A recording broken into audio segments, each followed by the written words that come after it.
네, 여러분 지금 내빈분들께서 입장하고 계십니다. 큰 박수로 환영해 주시기 바랍니다.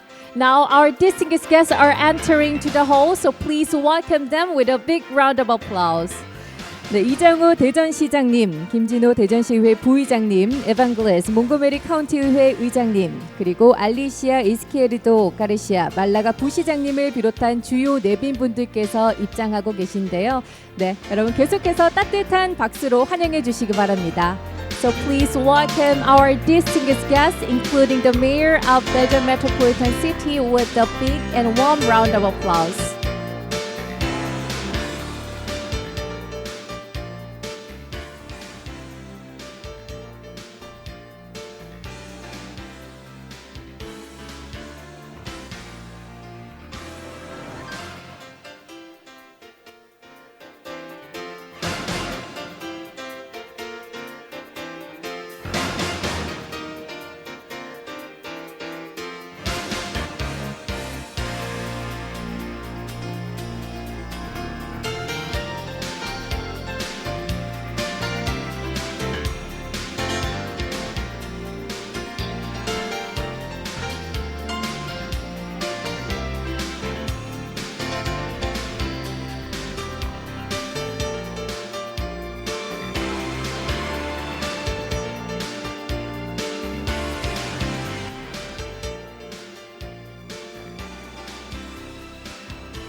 네, 여러분 저희 개회식 곧 시작합니다. 착석 부탁드리겠습니다. The opening ceremony will begin shortly. All the participants, please be seated.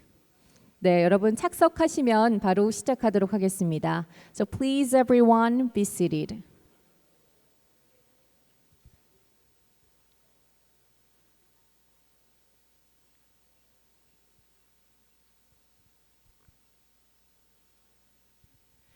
Good morning, ladies and gentlemen. My name is Jung Yoo-min. I'll be serving as your MC for Gloibal Innopolis Forum in Daejeon. Nice to meet you, everyone. 네, 여러분 안녕하십니까? 저는 오늘 이 세계혁신도시 포럼 사회를 맡은 아나운서 정유민입니다. 반갑습니다. 네, 본 포럼의 공식 언어는 영어고요. 저희 동시통역 서비스 제공하고 있습니다. 통역 수신기 채널 1번 한국어, 2번 영어 맞춰서 사용해 주시면 되겠습니다. So during this forum, we provide a simultaneous interpretation. So please use the receiver by setting the channel number 1 for Korean, number 2 English. So first of all, I'm deeply honored and privileged to extend my heartfelt welcome to the Gloibal Innopolis Forum in Daejeon, where it will connect the cities for economic prosperity and build the global partnerships. So before we start the ceremony, let me explain today's agenda briefly. Distinguished guest speech will be followed by the introduction of our guests, and there will be the keynote speech by the Chuck Chinasoy, the CEO of TNO Netherlands. And after that, there will be the break time, and we're going to take a commemorative photo session. After that, the two special presentations will be presented by the John Jortsma, the former mayor of Eindhoven, Netherlands, and chairman of the Vice Supervisory Board of TUE Participations, and Brian Surratt, the CEO of Greater Seattle Partners. And then we will have a panel discussion with the 3 speakers and 3 panels for like 15 minutes. After that, we're going to have a luncheon reception, and we will proceed with the urban policy presentations and panel discussion. The urban policy presentations will give you a great opportunity to know more about the various urban policy cases from Daejeon Metropolitan City in Korea, Calgary, Canada, Dortmund, Germany, Malaga, Spain, Montgomery, the County, Maryland, and Seattle from the United States of America. So at this time, let me introduce our distinguished guests. So when your name is called, please stand up and please everyone welcome each of our distinguished guests with a big round of applause. 네, 이름이 호명되시면 일어나셔서 인사 주시면 되겠습니다. So first of all, let me introduce Mayor of Daejeon Metropolitan City 이장우. 여러분 박수로 맞아주시기 바랍니다. 네, 이장우 대전시장님 소개드리겠습니다. Thank you very much, the mayor. And next, please welcome the Vice Mayor of Daejeon City Council, 김진호. 네, 부의장님 소개드리겠습니다. Thank you very much. Let me introduce 이석봉, the Deputy Mayor of Economy and Science, Daejeon Metropolitan City. 네, 경제과학 부시장님이시고요. And let me introduce 송활섭, Chairman of Organizing Committee, Daejeon Metropolitan City Council. Please welcome 이재경, Chairman of Administrative Committee, Daejeon Metropolitan City Council. Thank you very much. 감사합니다. At this time, let me introduce 민경배, the Chairman of the Welfare and Environment Committee, Daejeon Metropolitan City Council.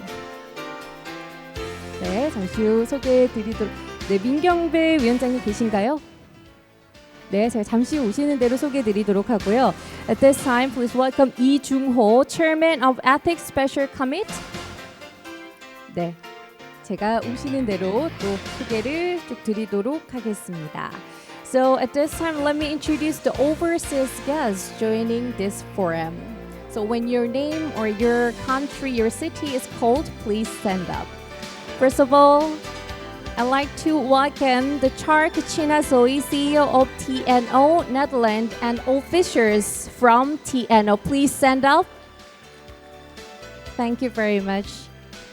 And please welcome John Georgema, the former mayor of Eindhoven, Netherlands. Please welcome with a big round of applause. He is also the chairman of Supervisory Board of TUE Participations. And let me introduce Alicia Izquierdo Garcia, the Vice Mayor of Malaga Council, and representatives from the Malaga, Spain. Thank you for joining us today. And let me introduce Evan Glass, the President of Montgomery County Council, and Richard Madaleno, the Chief Administrative Officer of Montgomery County, and all the representatives from the Montgomery County, Maryland, United States of America. And next, please welcome Sam Zhou, the Commissioner of Port of Seattle. And also, please welcome Brian Surratt, the CEO of Greater Seattle Partners. Thank you so much for joining here today. And please welcome Bruce Callan, the Director of Collaboration, Analytics, and Innovation, and all the representatives from the Calgary, Canada. Thank you very much. At this time, please welcome Martin van der Vitten, the Head of International Relations, and the representatives from Dortmund, Germany. Thank you very much. Thank you all the guests from home and abroad joining us today. And we have more distinguished guests here today, so we'd like to introduce them onto the screen. Let's take a look. 네, 저희 화면으로 오늘 함께하신 분들 역시 소개해드리겠습니다. We have to introduce each of the guests in person, but to keep to the time, we couldn't introduce them each in person. So we introduce them onto the screen. Let's take a look. 네, 계속해서 만나보시겠습니다. And once again, thanks for your presence here today. Everyone, please welcome them with a big round of applause again. 네, 한 번 더 박수 부탁드리겠습니다. Thanks, everyone, all the participants, and all distinguished guests from home and abroad for your presence to join this forum, the Gloibal Innopolis Forum in Daejeon today. So first of all, let me invite Lee Jang-woo, the mayor of Daejeon Metropolitan City, who hosts today's forum for opening remarks. Everyone, please welcome him onto the stage with a big and warm round of applause. 네, 이장우 대전시장님, 여러분 박수로 모시겠습니다.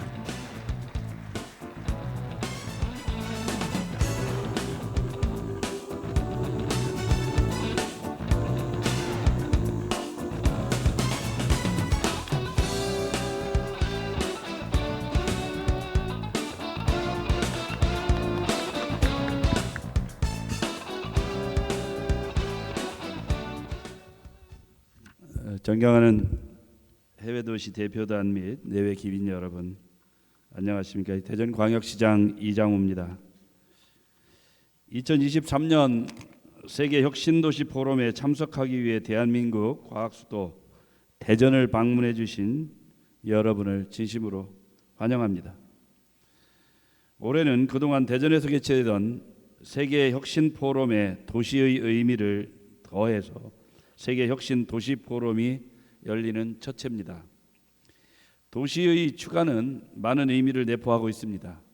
대한민국 정부는 지방시대 구현을 기조로 지방정부 스스로가 자신의 미래를 창조해 가도록 지방에 파격적인 권한과 자유를 부여하고 있습니다. 우리가 가진 잠재력으로 도시 경제 발전과 혁신을 도모하기 위해 우리는 세계적인 과학도시의 대표자분들인 여러분을 모시고 함께 방법을 모색해 보고자 합니다. 아시는 것처럼 대전은 대한민국의 과학 수도입니다. 대전에는 대한민국 최대 규모의 국제 과학 비즈니스 벨트가 조성되어 있으며 이 중심에 올해로 50주년을 맞는 대덕 연구개발 특구가 있습니다.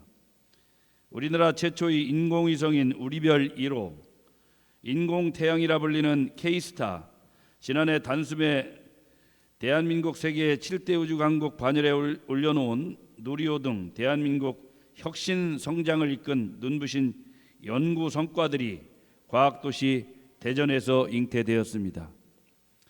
지난 50년의 노하우와 성과를 발판 삼아 앞으로 50년을 준비하는 대덕 연구개발 특구에는 56개의 정부 기관과 2,600개의 첨단 기업, 2만여 명의 석박사를 포함한 8만여 명의 고용 인력이 연간 7조 원의 정부 연구 개발비를 확보해 일하고 연구 개발에 몰두하고 있습니다.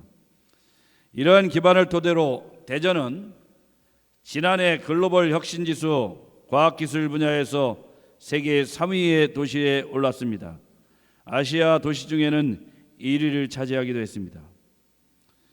여기에 그치지 않고 저희는 과학기술을 기반으로 한 인류 경제도시 건설을 위해 나노 반도체, 바이오 헬스, 우주 항공, 국방산업 등 향후 4대 산업혁명 시대를 선도해 나갈 미래 핵심 산업을 집중 육성해서 과학으로 행복하고 과학으로 풍요로운 인류 경제도시를 만들어갈 준비를 다져나가고 있습니다.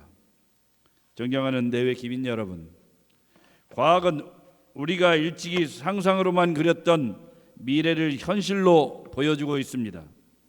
지난해 노벨 물리학상은 아인슈타인마저도 불가능하다고 믿었고 신의 영역과도 같았던 양자 역학 원리를 증명해낸 3명의 과학자들에게 돌아갔습니다. 과학은 지금까지보다 훨씬 빠른 속도로 우리 인류를 지금까지 경험해 보지 못한 새로운 세상으로 데려다 놓고 있습니다. 이러한 놀라운 세계가 우리를 기다리는 이면에 인류의 지속 가능한 성장을 위해서 지구촌이 함께 풀어 나가야 할 과제들을 또한 남겨놓고 있습니다.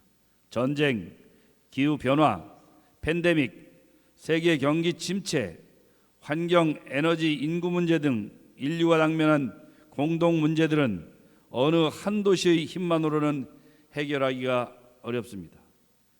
나비의 날개짓이 폭풍이 되어 돌아오는 것처럼 우리 모두는 서로 긴밀히 연결돼 있고 끊임없이 영향을 주고받고 있습니다.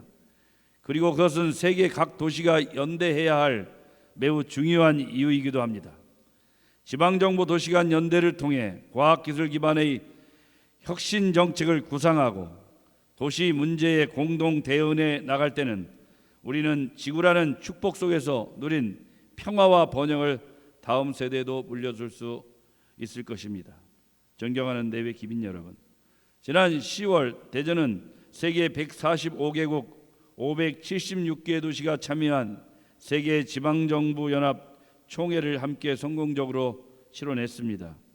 UCLG 총회를 통해 우리는 인류의 미래를 위해 슬기롭게 협력하고 도시 간 교류를 강화해야 한다는 확신을 얻었습니다. 저는 이 자리에 연대를 통한 경험과 지식의 공유를 위해 과학과 경제를 키워드로 한 글로벌 도시 연합을 깜짝 제안하는 바입니다. 오늘 이 자리에서 모이신 분들은 글로벌 혁신의 리더들이며 각 도시의 대표자분들입니다. 여러분의 통찰과 경험, 아이디어가 도시의 혁신으로 이어질 때 도시의 주인인 시민은 여러분으로 인해 행복해질 것입니다. 오늘과 내일 또 이틀 동안 열리는 기조 발의와 포럼을 통해서 과학기술에 기반한 도시 혁신, 지속 가능한 경제 성장, 글로벌 도시 간 협력 등에 대한 심도 있는 논의가 이루어지길 기대합니다. 끝으로 다시 한번 오늘 포럼에 참석해 주신 모든 분들께 진심으로 감사의 말씀을 드리며 대전에서 열린 2023년 세계혁신도시 포럼이 여러분의 가슴속에 오래오래 기억되길 진심으로 바라고 기원합니다. 고맙습니다.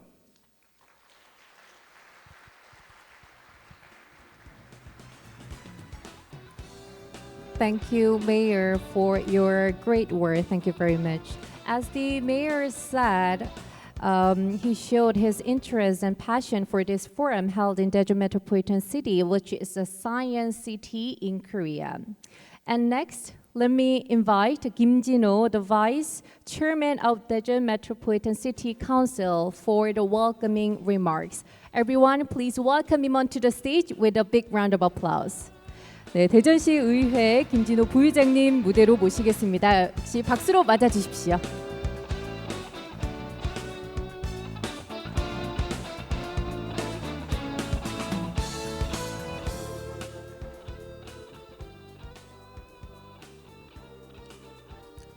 네, 반갑습니다. 대전광역시의회 부의장 김진호입니다. 2023 세계혁신 도시포럼의 개회를 진심으로 축하드립니다. 우리 대전광역시 이장우 시장님을 비롯하여 미국과 캐나다, 영국, 독일, 스페인의 7개 도시 대표단 여러분을 비롯한 모든 관계자 여러분께도 환영과 감사의 말씀을 드립니다. 세계경제과학도시연합의 창립을 준비하고자 마련된 2023 세계혁신 도시포럼은 과학기술을 기반으로 도시를 혁신하고 시민의 삶의 질을 향상하는 다양한 정책을 논의하고 교류하는 장으로 알고 있습니다. 나아가 각 도시가 지속 가능한 발전을 추구하는 데 있어 함께 노력할 수 있는 국제적인 협력 플랫폼의 기반이 마련될 것으로 기대합니다. 오늘과 내일 열리는 세계혁신 포럼에서는 도시의 발전과 시민의 행복을 위한 건설적인 논의를 진행하여 우리 대전과 우리 시민들이 함께 하는 모든 분들이 행복하고 또한 인류 경제도시로 나아가는 대전의 다채로운 매력을 만끽하는 시간을 보내시기 바랍니다. 감사합니다.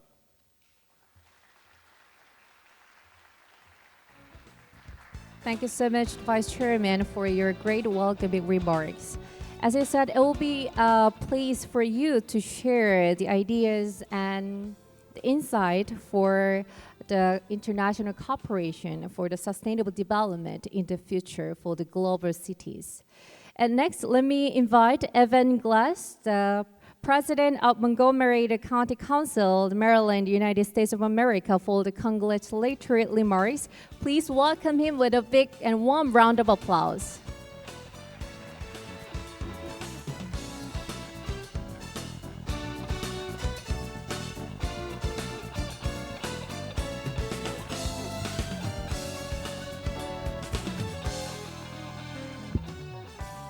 Good morning, everybody.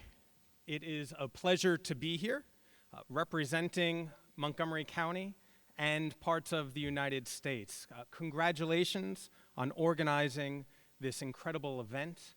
I see the amount of time that you have put into this, and I know that this is going to be an informative and exciting 2 days. I am pleased to be joined by two of my colleagues, the Chief Administrative Officer, Rich Madalino, and also one of our leading Korean American businessmen and leaders in local politics, and Matthew Lee. And we are here because Montgomery County and Daejeon are sister cities, and there are so many things that they have in common. But first you might ask, where is Montgomery County? Montgomery County is just across the street from Washington, D.C. We are home to the Food and Drug Administration. We are home to the National Institute of Standards and Technology. And we are also home to the National Institutes of Health. The life sciences and biotech aspects of the United States government are in Montgomery County. And we are all here because we are leading the way in healthcare technology, in fighting climate change, and there is so much more that we need to do. And we have also all worked together to lead the efforts to keep not only our communities safe during the global pandemic of COVID-19, but we have worked to keep all of humanity safe during that episode as well. And in this convening, we are all gathered to share information, to share insights, and continuing to work together for not only our local communities, our countries, but the planet.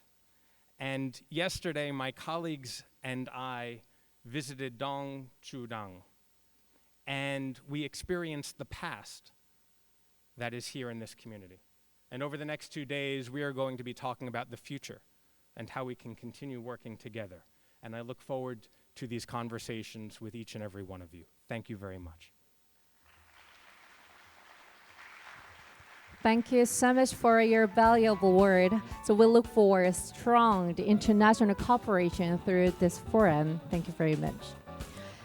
And we also received a congratulatory video from the Gao Hyung-an, the mayor of Hsinchu City, Taiwan, which is also the sister city of Daejeon Metropolitan City. Although she couldn't hear today in person, she sent us a message. Let's take a look. 经济与科学城市市长论坛的大会主席，韩国大田广域市李庄宇市长，以及各位与会的市长，还有贵宾，大家好。首先，非常感谢理事长邀请我参加大田广域市所举办的经济与科学城市市长论坛。这是一个相当具有意义，而且具有指标性的活动。这一次的论坛也为全球的许多城市提供了一个很好的平台，集结各城市首长的力量，大家一起集思广益，互相分享经验以及想法。很遗憾，我因为公务的行程因素，没有办法亲自参加这一次的论坛。在这里，也透过这一段影片来表达我对韩国大田广域市以及本论坛活动最诚挚的祝福，希望一切顺利，圆满成功。Please give a big hand. Thank you for sharing your message. And next, the Greater Manchester Combined Authority from UK was supposed to be joining here today in person, but due to the other commitment, they couldn't hear today. So the Chief Executive, the Suffolk City Council, Tom Stanford, sent us the congratulatory video. Let's take a look. Hello everyone, my name is Tom Stannard and I am the Chief Executive of Salford City Council here in Greater Manchester. I'm also the Greater Manchester Portfolio Lead for Economy, Business and Inclusive Growth and a member of the Innovation Greater Manchester Board. I'm very sorry that I cannot be with you in person today in Daejeon for the Gloibal Innopolis Forum. But on behalf of Greater Manchester, I would like to congratulate the city of Daejeon for hosting this important forum this year. The Greater Manchester City region is honoured to cooperate with Daejeon, and we really look forward to exploring future collaboration with you all. So I hope the Gloibal Innopolis Forum will help partners around the world to strengthen those relationships. My thanks again for inviting Greater Manchester to take part. We send our very best wishes to you all. Thank you so much. And thanks all the guests for your sharing the valuable remarks and the congratulatory message for this Gloibal Innopolis Forum today. So next, we will now proceed with the first presentation of today's forum. The Chuck Chinasoy, CEO of TNO, the Netherlands, will deliver the keynote speech. The TNO is the largest independent research institute in Netherlands with 4,000 research scientists and consultants. The CEO of TNO will give us a lecture under the theme of innovation for sustainable and livable cities. So now we'll hear the very first presentation, the keynote speech of the Gloibal Innopolis Forum by the Chuck Chinasoy, CEO of TNO. Everyone, please welcome him with a big round of applause. Thank you very much. Can everybody hear me? Yeah, I think so. I must say it's a great pleasure to be here back in South Korea and in Daejeon. I've been here many times before and in my previous jobs. I have really become to love this country and the people of this country. And also, actually, I'm a great fan of your food. So also for that reason, I come back here very often. It's amazing, if you think about it, that only 70 years ago, this was a war-stricken, dirt-poor country. And if you now look at Korea, you see South Korea. You see a global leader. You see a powerhouse, both in economics and in culture. And it's really amazing that you have achieved this feat. I don't know how you've done it, but we can all learn from it. So also for this reason alone, it is really, really a pleasure to be here and an honor. So thank you very much.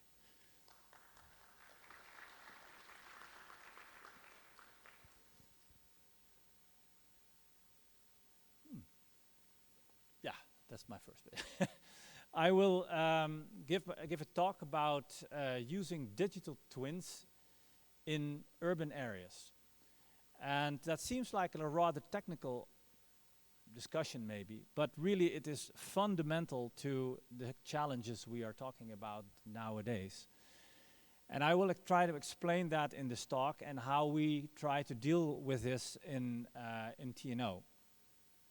Also, I will give a brief introduction into our organization because I don't think many of you have heard of it. It is far away. We are a little bit active in South Korea at the moment, and hopefully in the future we'll be much more active here. But and we are talking about that already. But I will discuss a little bit about TNO so that you have a feeling of what type of organization we are. Also, then I will go into the main area of my talk, main topic of my talk, and that is making the complexity of urban areas less complex and manageable by using digital twins. I will also present, briefly, several use cases and cases in which we have already applied this technology so that you have an idea that it's already being applied and very important, has an important influence in the entire world at the moment. And then, of course, I will end with an outreach to collaboration with the Korean partners here. So what is TNO? TNO is the largest research and technology organization in the Netherlands and one of the largest in Europe. It's growing very quickly. Every time I have a presentation, I have to correct the numbers of the number of employees. It is now almost 5,000. And we are growing at a pace of around 800 a year, so around 8%. And it's because of several things. One of them is because TNO is also the Defense Advanced Research Laboratory for the Dutch military. And of course, because of the war in Ukraine, this has seen a lot of investments in defense technology as well. And we have benefited from that. But also the high-tech industry in the Netherlands is booming. Many of you have heard of ASML, for example, or VDL maybe, Philips. And these companies are large customers of ours. The third one, of course, third department that we are active in, it's over there on the left. It's energy and materials transition, which is of course also very important and has seen an increase of funds, which also then flow in part to innovation and to TNO. We are also active in health and biotech and in urban type of innovations. Can be built environment, can be modeling, and the latter is what I'm going to talk about today. So let's talk about the urban challenges for a second. It's amazing that for thousands of years the density of urbanization was very low. People were living rural lives, most of them, and then in 2 centuries after the Industrial Revolution, suddenly urbanization has kicked in. And it has kicked in with such an enormous vehemence that in 2007, more than half of humanity was living in cities, in urban areas. The UN is predicting that in 2050, about 2/3 of humanity will live in cities. So this means that this is a completely new way of living historically for humanity. And we are still in the process of learning how to do this, because there are many problems attached to this urbanization. Of course, urbanization has been, let's not demonize it, it has been the reason, part of the reason of why we have developed so quickly in the past 2 centuries. Everybody is always saying, well, we have climate change, CO2, etc. But yes, but it is because of the fact that humanity has developed in that time at an exponential rate. Humanity, 99% of humanity was living in abject poverty until 2 centuries ago. And nowadays we are talking about eradicating poverty entirely from the world. So this whole change, urbanization was integral part of it. But we have also seen several problems concerning urbanization. For example, well, trivial scarcity of space, for example, pollution, infectious diseases. If you're very spread out as a humanity, it's very difficult to have pandemics. But once you start living in closely packed cities, of course, then suddenly it becomes a danger, because everybody's infecting everybody else. So infectious diseases and pandemics suddenly become a huge worry. Of course, mobility. It's not easy to go from A to B anymore if it's so densely packed, a city. So we have to solve that problem suddenly, where in the past it was not such a problem at all. Of course, crime and slum formation. 1 in 3 people in the world at present that are living in cities are living in slums. That's a lot. Also, at the same time, we are talking about making a huge transition and decarbonizing, where carbon had been the energy carrier of choice for 2 centuries that has brought us so much prosperity. So our whole infrastructure, our whole economy, everything in the whole city, it's based on this type of energy. And then changing this system, it's a system, into another system requires in an urban area that you change the urban area in many ways. You have to tear down some things, you have built some other things, you have to upgrade your grid because you want to electrify, because the grid can't carry what you need right now. So it's very difficult. Every change you make in a city, because everything is so tightly packed, everything you change, whether it's a city, whether it's a roadblock even, or if you are building a residential area, or whatever you do, everything influences everything else. That is new. And that means that planning becomes extremely complicated. You should think of a city really as a complex organism, like your body. If one organ is not working well, other organs will fail.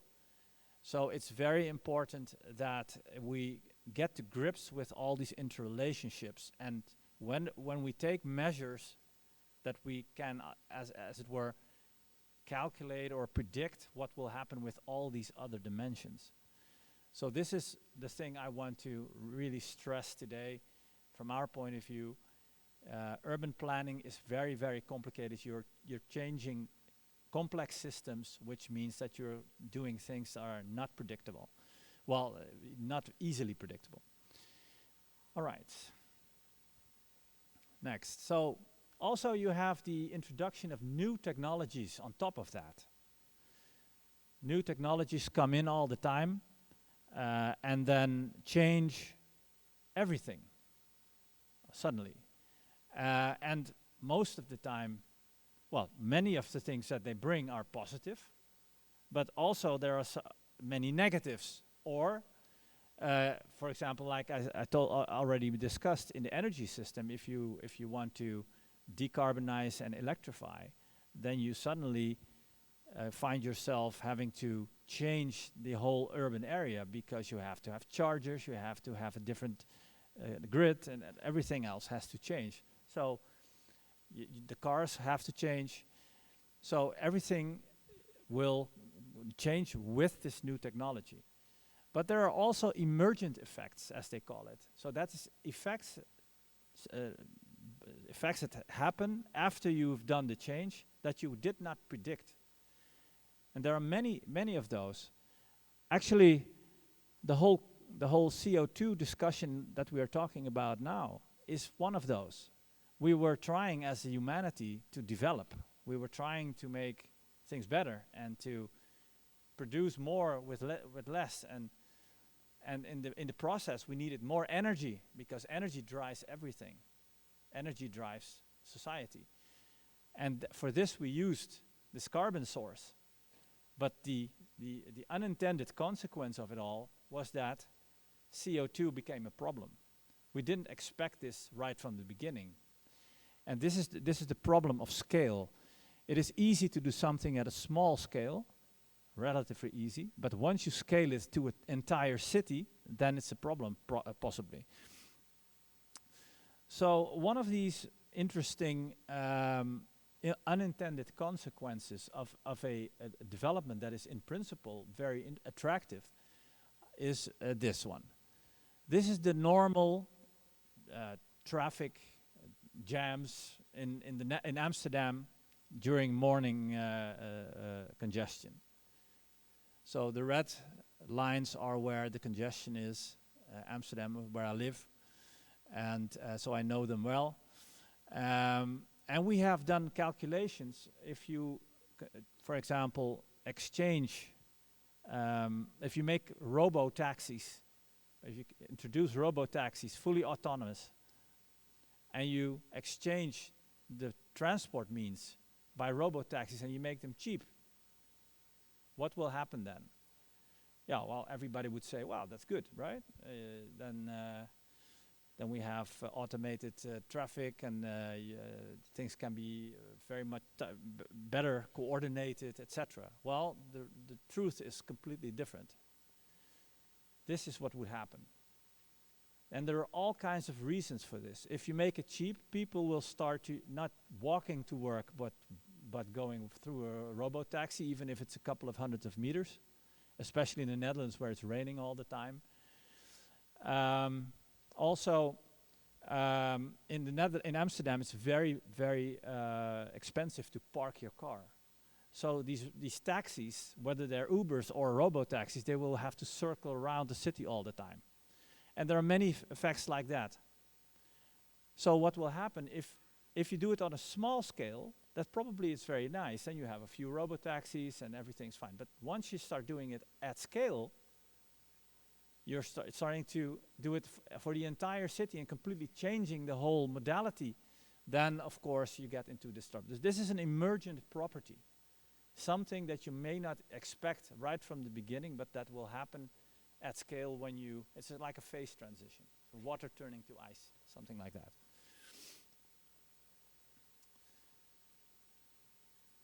Yes, so what do you want to do then to counter this problem. What we have developed at TNO is a complete system that can help you plan ahead for all these eventualities. So you change something and then you look what happens to the entire system of the city. And of course we then work with cities very closely to get a lot of data, because you need a huge amount of data for this. And the system is constructed in such a way that you get the answer within seconds.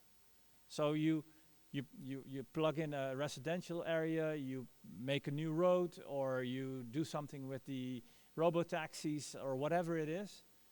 The system can then calculate what will happen on multi-level, multiple dimensions with the city. Also, well, here you see what it can do, for example, mobility, the mobility demand, and what will happen to traffic jams. For example, also the accessibility of several areas in the city, inequality in that as well. Air quality, of course, very important. Pollution, noise, things, all kinds of things like that, and especially also well-being indicators. I think one of the next talks will be about that. So what will happen with the well-being of several, of all the different areas within the city if you do this change? And as I said in the beginning, everything connects to everything else. So you really have to calculate and do the simulations to make sure that what you're doing is not really having all these emergent effects that are detrimental to the city. So we have done this in Amsterdam, for example. Of course, our capital city, so it would be always nice to start there. And they are now working very, very closely with the system to plan everything, more or less.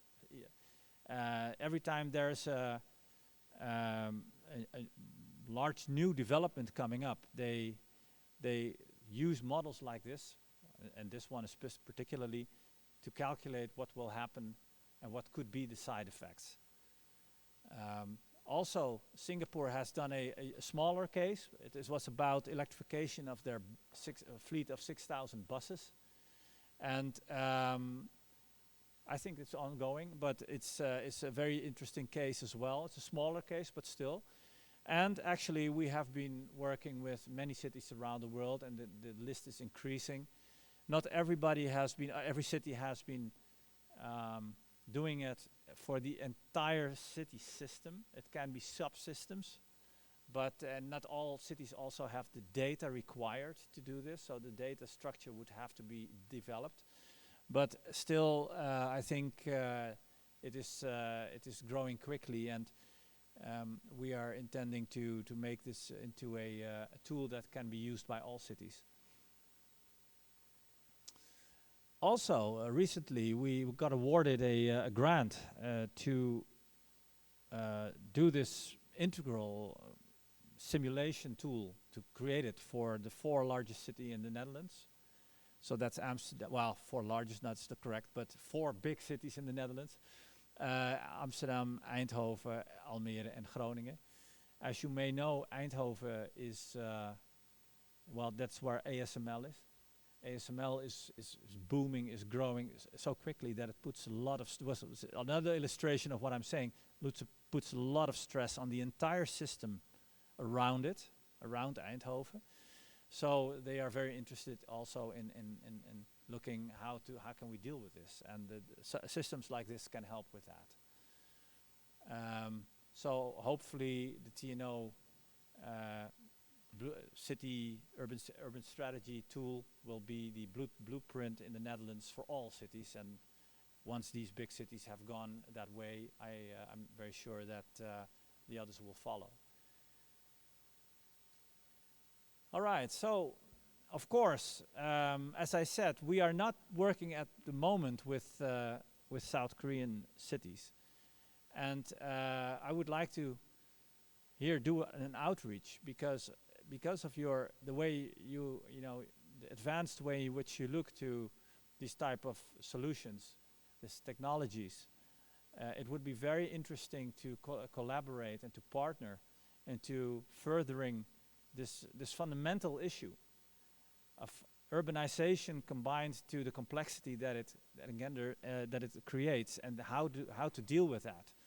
So we already are signing lots of collaborations with South Korean partners, but I think that the collaboration has still a way to go. So hopefully this presentation will help, and one of my colleagues will be here the entire day. I'm not so where he is. There he is. Maybe stand up. Yep. Jeroen Borst.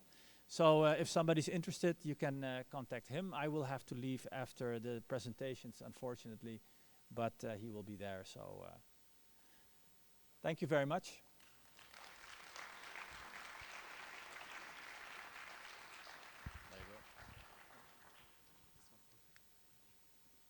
Thank you so much for the wonderful keynote presentation. Everyone, please give him another big round of applause. So this keynote speech brings up the central theme that lies the core of the forum. Thank you very much. So now we're going to take a break until 11:10 a.m. So please take your time. And we have prepared some snacks and coffee at the lobby. So please have yourself and be back to this hall by 11:10 a.m. And now we're going to take a group photo session with our distinguished guests. So I'd like to invite the mayor of Daejeon Metropolitan City and the deputy mayor of Daejeon Metropolitan City onto the stage, and all representatives from the cities come up to the stage for joining the photo session. So we're going to take two photo sessions. The first one is with the mayor and the deputy mayor and all the representatives from the cities. And the next one is all the speakers and panels joining this forum. So please stay your seat for the distinguished guests. 네, 저희 기념 촬영 두 번을 나눠서 진행할 텐데요. 먼저 시장님과 부시장님 그리고 도시 대표단 총 18분이시죠. 무대 위로 올라와 주시면 되겠습니다. 이제 이렇게 첫 번째 기념 촬영 진행 이후에 두 번째 기념 촬영은 시장님, 부시장님 그대로 무대 위에 계시고요. 저희 함께 해주신 이제 연사분들, 발표자분들 모두 모시고 두 번째 기념 촬영 진행할 테니까요. 이제 내빈분들 그대로 자리에 계셔주시면 제가 무대로 다시 한번 모시도록 하겠습니다.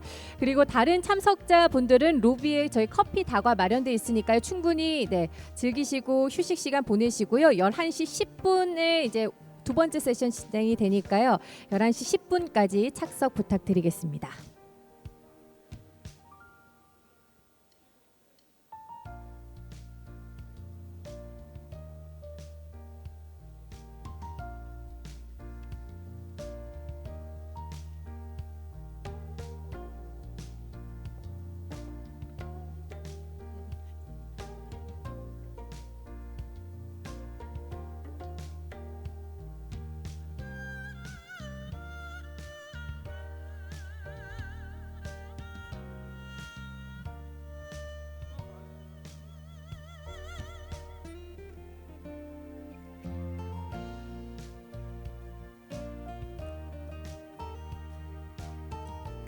Please move to the right side. Thank you. Thank you for your cooperation.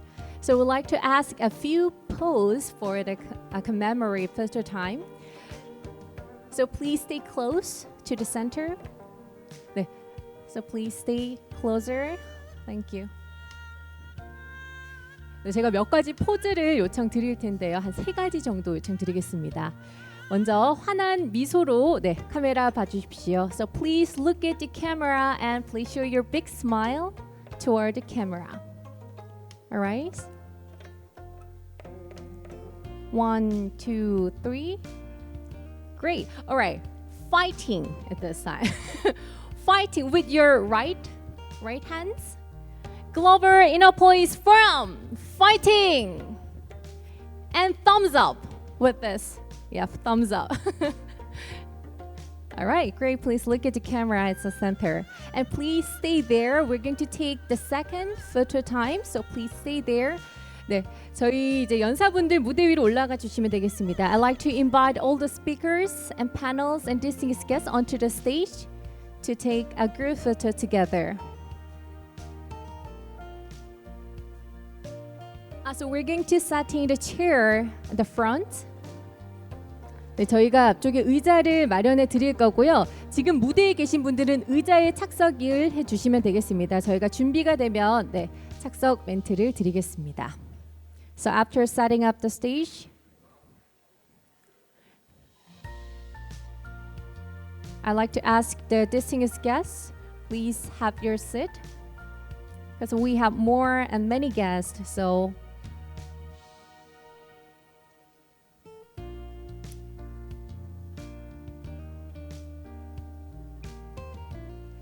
네, 저희 중앙으로 조금 모여주시면 될 것 같아요. Please move to the center. 네, 저희 우측에 의자 놔주시면 되겠습니다. 네, 중앙 맞춰서 무대 세팅해 주시면 되고요.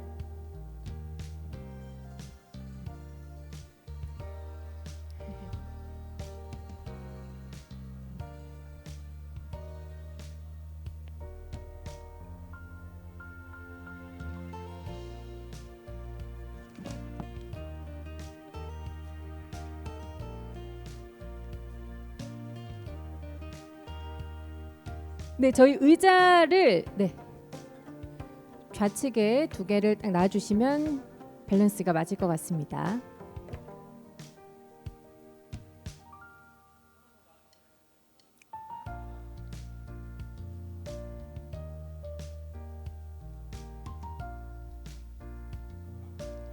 Please, yeah, have your seat. Please be seated. All right, great.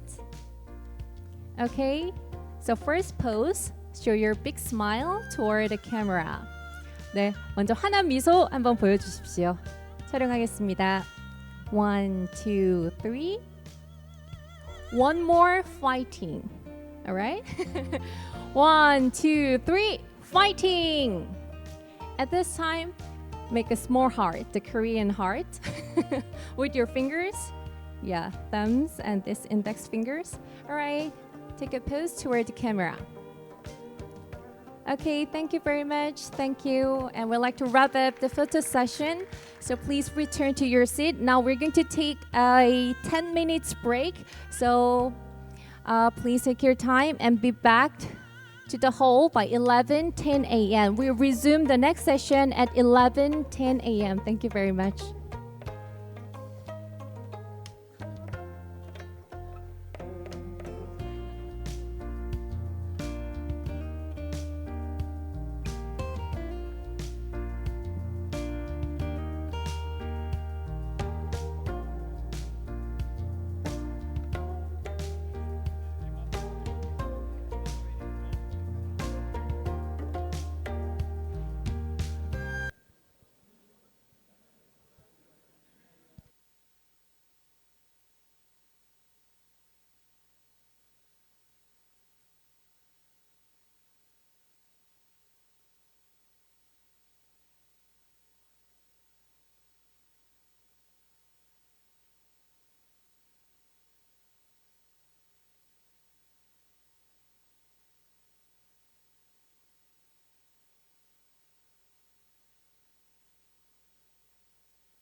15분에 시작할까요? 그러면 조금 착석 안내 멘트를 할까요? 네네.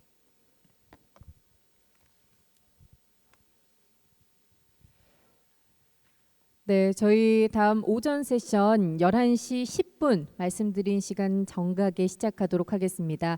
현재 로비에 계신 분 있다면 안쪽으로 들어오실 수 있도록 좀 안내 부탁드리고요. 행사장 안에 계신 분들 역시 착석 부탁드리겠습니다. So the morning session will begin shortly at 11:10 a.m. So please come to the hall and be seated.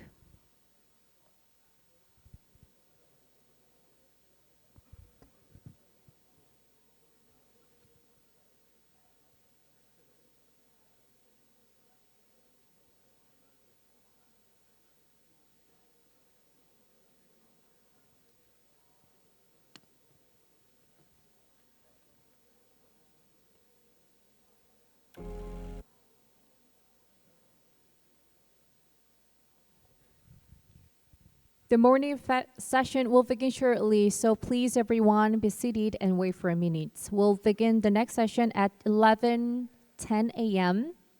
So please have your seat. 네, 저희 11시 10분에 이제 오전 세션 시작한다고 말씀드렸는데요. 11시 9분입니다. 저희 착석하시는 대로 시작될 예정이니까요. 네, 착석 부탁드리겠습니다.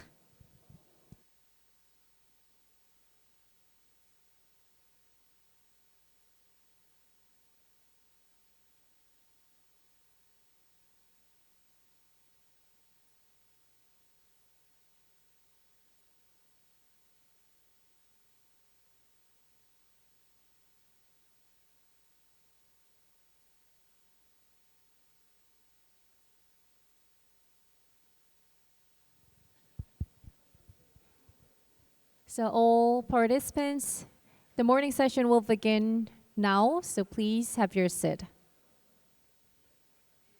So the presentation A, special presentation B will begin now, so please everyone have your seat.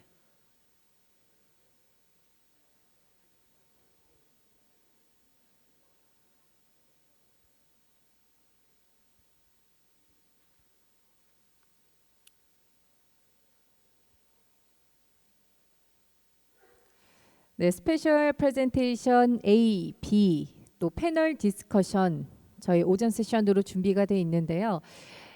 네, 많은 분들 착석하시는 대로 시작하겠습니다. 착석하셔서 잠시만 기다려 주십시오.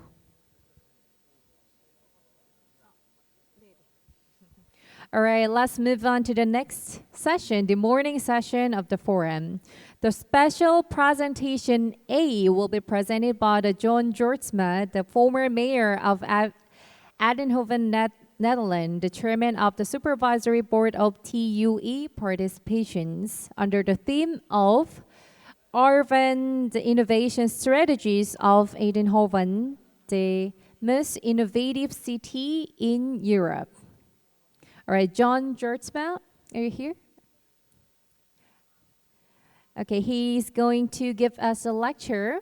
For now, everyone, welcome him onto the stage with a big round of applause. He will give us a lecture under the theme of Urban Innovation Strategies of Eindhoven, the most innovative city in Europe.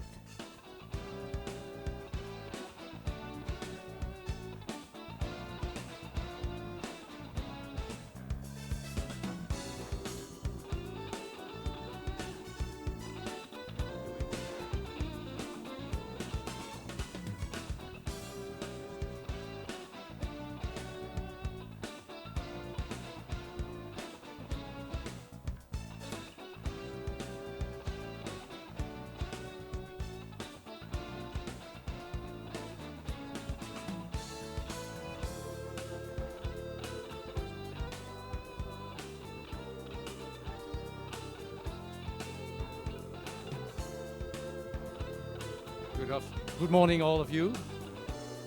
Sorry for this interruption, because I wanted to start with a short movie. Yes, it comes now.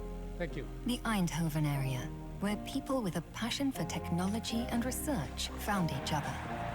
Hard workers, who brought about a revolution through their inventions. This is where doers, thinkers, researchers, and leaders come up with solutions for everything. Together, because only together can we tackle complex societal challenges. By thinking and doing things differently, by working together and sharing successes. These core values are the driving force behind the growth of the Brainport area. To be honest, we are at our best here if something seems unattainable. We thrive if people think something is impossible. What is more beautiful than improving people's lives, wherever they are? That is why the Brainport area remains a magnet for talent and ambition. An area for wonderful solutions that amaze the world time and again.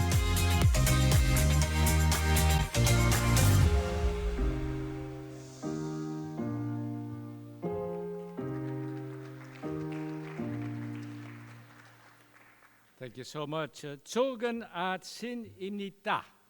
Good morning to all of you. I will start with a small and brief introduction from myself.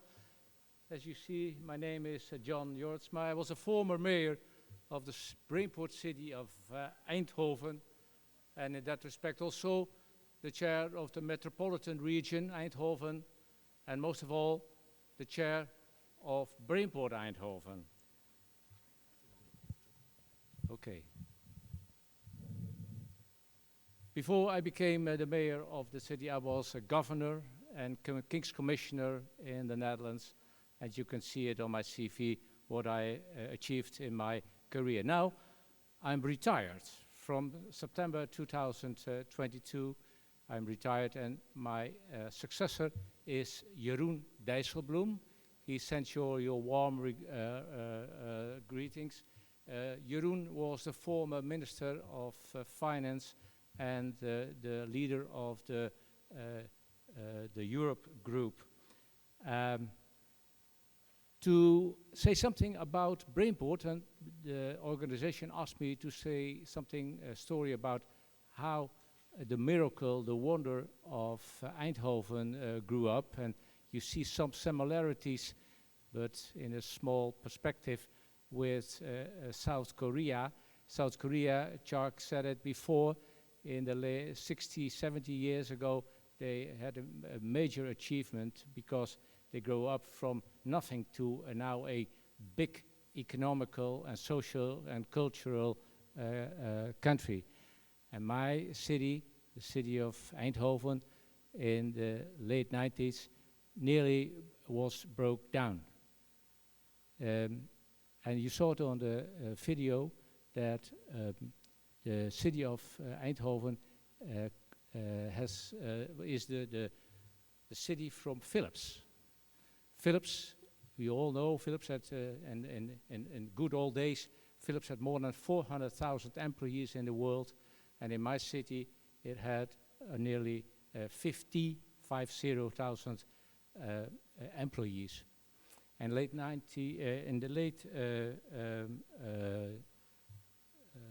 90s, our city went broke because Philips changed their philosophy from manufacturing-based to knowledge-based. And they have to get rid of all their employees, not only in my city, but worldwide. And it was a disaster. You can imagine how many families were in complete stress because they lost jobs. And at the same time, DAF trucks also went broke down.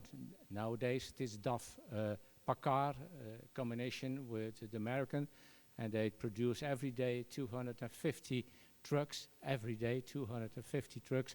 Now it's booming, but at that time, next to Philips, 15,000 people from DAF lost jobs. So we had to face an enormous problem in our city. So the similarity between South Korea 60 years ago and 20, 25 years ago in my small city was mutual. So you need this history to understand the present. When all those people were sacked, the government, the public partners and entrepreneurs came together and said how to face this problem, because our government, our national government, looks over the sea, and our province looks to the government, but no one looks at our city, how to help. And what we did, we made a collaboration between what we call the triple helix between the governments, the entrepreneurs, and the knowledge institutions. And we looked for focus. Focus, how to do things better, easier, cheaper. How to get back production from Asia, from Eastern Europe to our country, to our city, to our region. And that was an immense problem, because we weren't as cheap as Eastern Europe or Asia. We had to compete with low-cost countries, so we had to do it better. We have to make it more on a more tactical scale. So we achieved now a status of, let's say, an economical welfare region. Now I come to my next slide. What's Brainport? Brainport is now one of the most innovative regions in the world. The Brainport region consists approximately 800,000 inhabitants and over 400,000 jobs, mainly in the high and the deep tech sector. But more than that, Brainport is a global frontrunner in innovation in the high-tech and deep-tech manufacturing industry. 60% of the Dutch industry can be found in our region. And according to the patent density, this is the most inventive region in the world. Home to many technological companies, Jacques said it before, like ASML, like Signify, NXP, Philips mentioned before, and DAF with the trucks, 250 trucks a day, and outstanding knowledge institutions like the Technical University, which I now represent at your forum. A breeding ground for revolutionary products and machines, varying from the first CD to new photonic chips to the most complex lithographic machines in the world from ASML. We excel at inventing, at developing and integrating the world's most complex high-tech machines, systems, parts and products at utmost precision and with unprecedented accuracy. Our motto is low volume and high complexity. Machines and technologies that make it possible to create tomorrow's products and invent solutions for future societal challenges. Well, that's what it is, societal challenges, and what can technique do with that? Brainport Eindhoven is a pure innovative ecosystem working from the philosophy of the collaboration in the triple helix environment.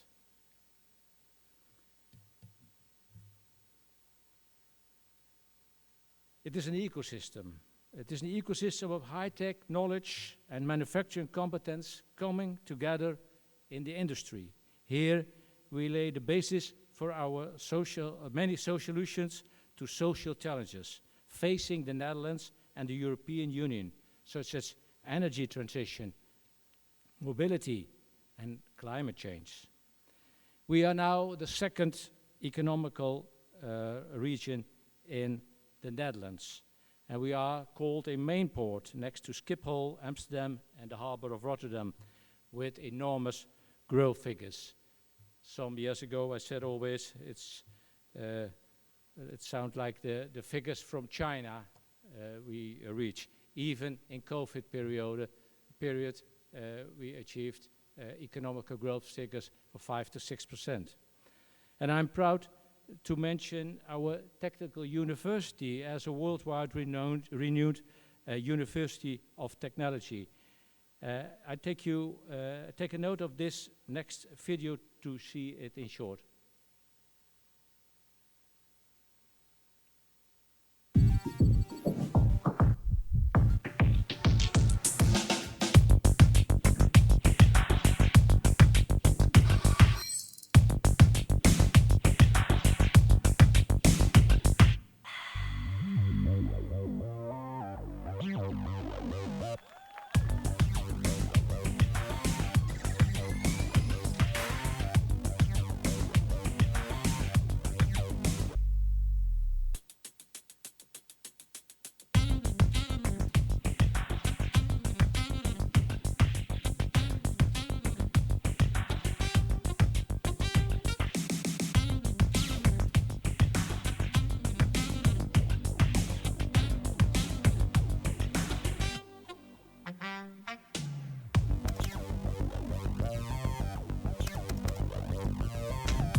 brief presentation of the Technical University. Ladies and gentlemen, in Brainport you find a complete and unique technological ecosystem that consists of OEMs and SMEs. We have more than 6,000 SMEs, mostly in the high-tech sector, suppliers, contract manufacturers and knowledge institutions that cooperate closely and have access to physical and fiscal facilities for cost-efficient development. Partner work together on basis of trust, shared vision and mutual benefit. The Brainport area houses many campuses, field labs and innovation hubs because co-location of research and development activities is very important in the deep tech ecosystem. Because of this joint innovation, Brainport companies are able to market their products, parts or systems within a considerably shorter period of time at competitive costs.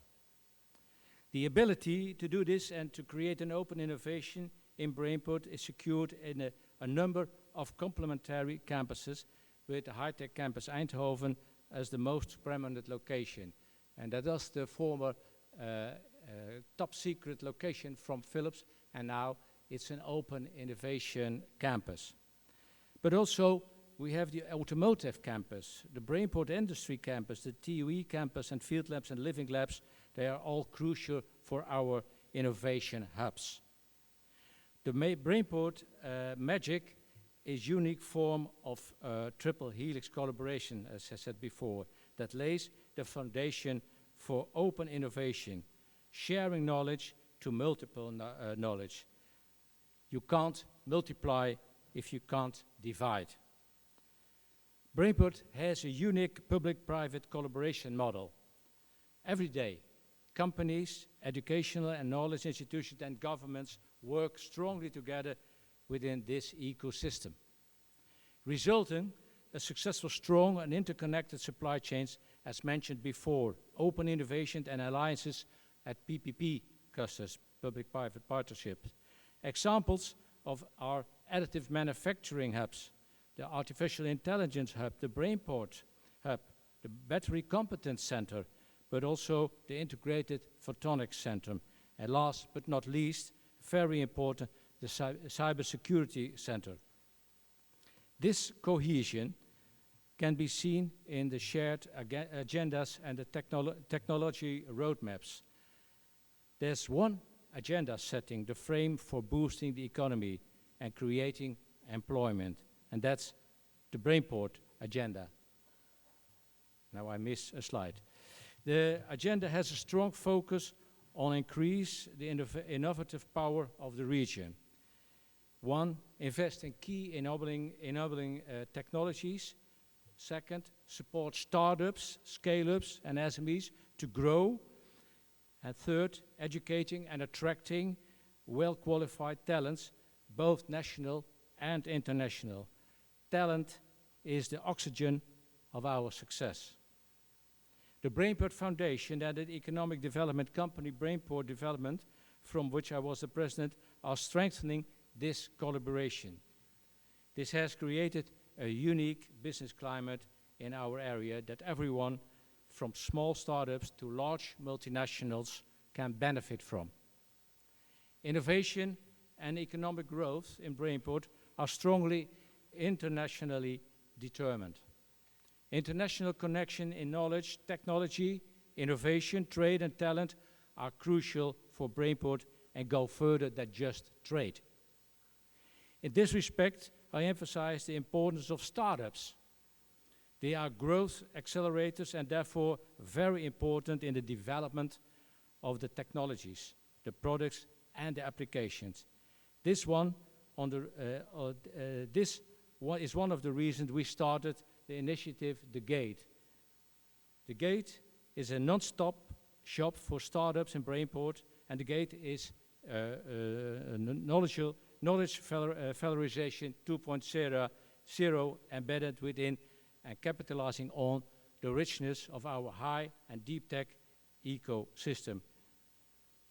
Take notice of this short video.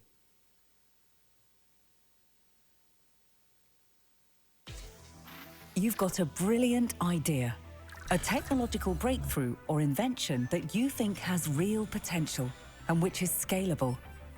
It could be in virtually any tech-related field. But taking the next step can be tricky. Where do you go when you want to get your idea off the ground? Okay, Houston, we've had a problem here. Who can you truly trust to give you high-quality, objective advice? If you're based in the Brainport area, the answer is clear. The Gate. The Gate is a collaboration between established players in the region. As a dedicated support centre for tech startups, The Gate is a one-stop shop, offering everything you need to get your business off to a flying start. We'll give you a safe environment in which to share your precious idea. Extensive independent advice at each step of the way. Access to people, organisations and other trusted partners who can add value to your concept. And The Gate services are easily accessible and accelerate your idea.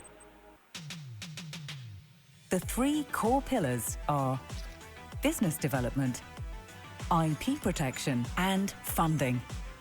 Via our extensive network, we also help you with related issues ranging from production to marketing, accounting and finding premises. All in all, The Gate is the ideal takeoff point for students, entrepreneurial researchers and other tech startups in the Brainport region. We'd love to hear how we can help bring your idea to life. Please get in touch for more information. In 2022, we helped over 400 students and starting entrepreneurs with this initiative successfully. Ladies and gentlemen, in the Brainport, we look at an international relations in 2 ways. First, we are eager to connect with technology hotspots and innovation hubs worldwide in order to continue to provide our innovation engine with sufficient fuel, meaning the scientific knowledge and talent. And secondly, we need to roll out our technologies and innovations to markets worldwide.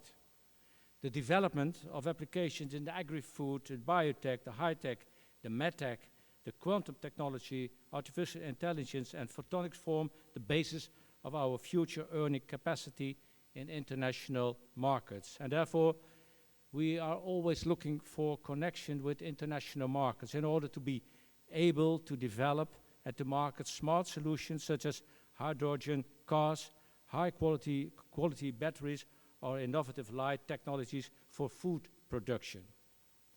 To conclude, ladies and gentlemen, Brainport's slogan is, we are the home of pioneers. We try to link global technology leadership to economic strength and the ability to solve tomorrow's issues with the help of our innovation ecosystem. Global challenges as the corona pandemic, the climate change, the war on tech, the geopolitical reality are putting the question, who develop and control the technologies of the future? Ladies and gentlemen, there are enormous challenges and we bear great responsibilities in this complex world. Thank you so much. 감사합니다.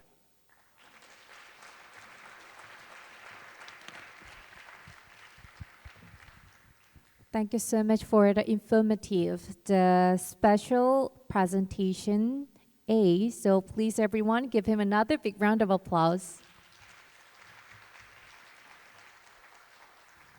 Thank you so much. And next for the special presentation B, our next speaker is Brian Surratt, the CEO of Greater Seattle Partners. He will deliver the lecture under the theme of Seattle, the city that continues to change the world. All right, so when he's ready, he's going to give us the second lecture of our morning session. I think it seems he's ready. So everyone, please give him a big round of applause. Good morning. That photo that you had of my headshot, that was before the pandemic. So this is my hair after the pandemic. So I need to get a new headshot. So again, my name is Brian Surratt. I'm from the city of Seattle in the USA. and it is a great, great honor to be here. I want to thank the city of Daejeon for inviting not only me, but my colleague Sam Cho, the president of the Port of Seattle Commission, and all the international guests. This is truly a really impressive gathering here. The planning, the intention, the focus that the city of Daejeon has put behind it. This is credit to you. So please give yourself a round of applause, the folks at the city of Daejeon. So thank you very much. So I want to talk about Seattle and why I believe that Seattle is the most innovative city in the world. In slight disagreement or fun disagreement with the mayor, but Seattle is a very special place. I've been in Seattle for 25 years now and been very much involved in economic development for Seattle. And the question becomes, why has Seattle kind of been under the radar for a lot of years? San Francisco gets the attention on the West Coast. LA, Los Angeles gets the attention on the West Coast. Seattle has quietly for years been really, really dynamic and innovative as a city. Just to give you a context of where Seattle is. So Seattle, as you can see, is on the west coast of the United States. It is literally equidistance between Asia and Europe. You know, it's a 9-hour flight from Seattle to the nearest port in Asia and 9 hours to our friends in Europe. And so there's some really interesting strategic advantages of being where we are. At the same time, because we're on the West Coast, we're isolated. And if you know your geography, we are, near the Canadian border, south of Alaska. And I like to joke that we are kind of the last U.S. city before you step over the cliff into the ocean. So we occupy a very unique position in the U.S. and the world. So a little bit of background about Seattle. In the metro area, we're about 4 million people in the region. And a couple of statistics that really show where Seattle is as a community. We're a very tech-focused community, and we have some of the strongest demand for tech talent in the U.S., and in particular young people. And I know there's a lot of young people here in the audience here, a lot of students here. There's something to be said, and the mayor said this really, really well, that talent is the oxygen for innovation. And absolutely, the young people are continuously bringing new ideas and new energy, and Seattle has remained one of the top destinations for young people with a college degree wanting to come to our community. And another note I'm really, really proud is the University of Washington. And what I loved about how the city of Daejeon had framed this entire conversation, it's built in many ways around the universities and the academic settings here, because again, that's where the ideas are coming from. That's where the investments are coming from. And some ideas may never really happen in real life, but there's ideas that are still churning that you're testing. And the University of Washington in Seattle is such a really, really important part of our ecosystem. And depending on which ranking you look at, some view the University of Washington as the #1 most innovative public state-funded university in the world. So when I look at Seattle and the history of innovation, again, Seattle for a lot of people has gone under the radar. San Francisco again, LA, New York, those are the big cities in the US. But the brands that have come out of Seattle, I would stand them against any city in the US, any city in the world, from Boeing to Starbucks to Costco, Amazon, T-Mobile. They all started in Seattle. And that says something about the spirit, the soul, and the energy that comes from the people in Seattle. But the question is why? How did that happen? And I'll be really honest with you that it was in many ways by accident. I think what's been so powerful about Daejeon and frankly Korea in general is how intentional the policies have been, how intentional the funding has been to say, you know what, we want to be an economic powerhouse, we want to be relevant, but in many ways, Seattle, it was kind of an accident.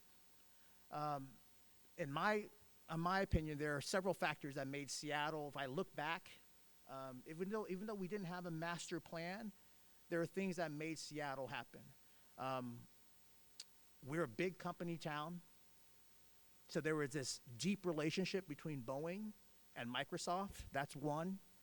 The second one is because we're such a small city on the coast, we had to be able to project to the rest of the world. So customer service became a big thing and how we serve customers going forward. And then also we embraced art and music and our natural beauty and all those things that really brought in this mix and attracted people to come to our community. But I want to start with these three people. These are college dropouts here. These are college dropouts. On the left, it's Paul Allen and Bill Gates in their younger years. On the right, that's Bill Boeing. So these, in my opinion, are the founders, to a certain extent, to a large extent, Seattle's long-term prosperity. Bill Boeing, he dropped out of Yale University and decided to move to Seattle in 1916. Bill Gates dropped out of Harvard. Paul Allen dropped out of Washington State University. All the young people do not drop out. So this may not be your story. This was their story, but it says something about the adventurous mind that these individuals had, that in many ways Seattle was a bit of a frontier. But the thing is that made Boeing, again, were kind of accidents of history. On the left is the headline of the Seattle Star newspaper when World War II broke out. Without World War II, there is no Boeing Airlines. The massive amounts of state, federal government spending that allowed Boeing to be the producers of U.S. military aircraft propelled that company to where it is today. That massive amount of government spending that allowed that to happen. The middle slide, that was a real billboard in the 1970s when Seattle also had a devastating economic crash. Literally says, the last person leaving Seattle, please turn off the lights. Boeing lost almost 60% of their workforce and their jobs because of the economic conditions in the 1970s. But what happened there, Microsoft was founded in the late 70s, early 80s. Bill Gates and Paul Allen said, you know what? We're college dropouts. We're going to start this company called Microsoft.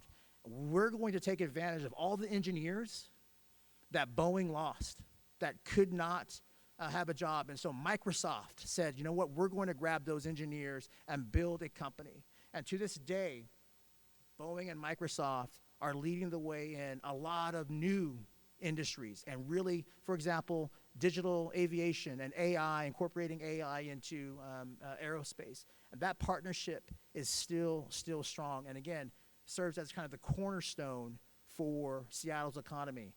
There's one local economist in Seattle that his leading indicators, he has 3 indicators for Seattle's economic success. One is, actually, he has, 4 indicators. One was population growth. Are we adding more people to the region? 2, how many housing units are we producing? And 3, how many people are working at Boeing and Microsoft as the leading indicators of Seattle's success.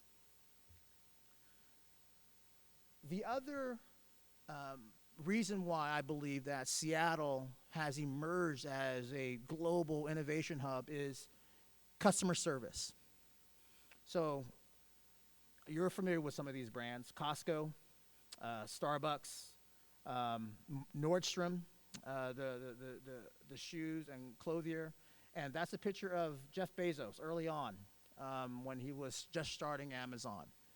Starbucks obviously makes coffee. I'm sure all of you have been into Starbucks. Jeff Bezos, when he started Amazon, it was an online bookseller. That was kind of the extent of his imagination at that time.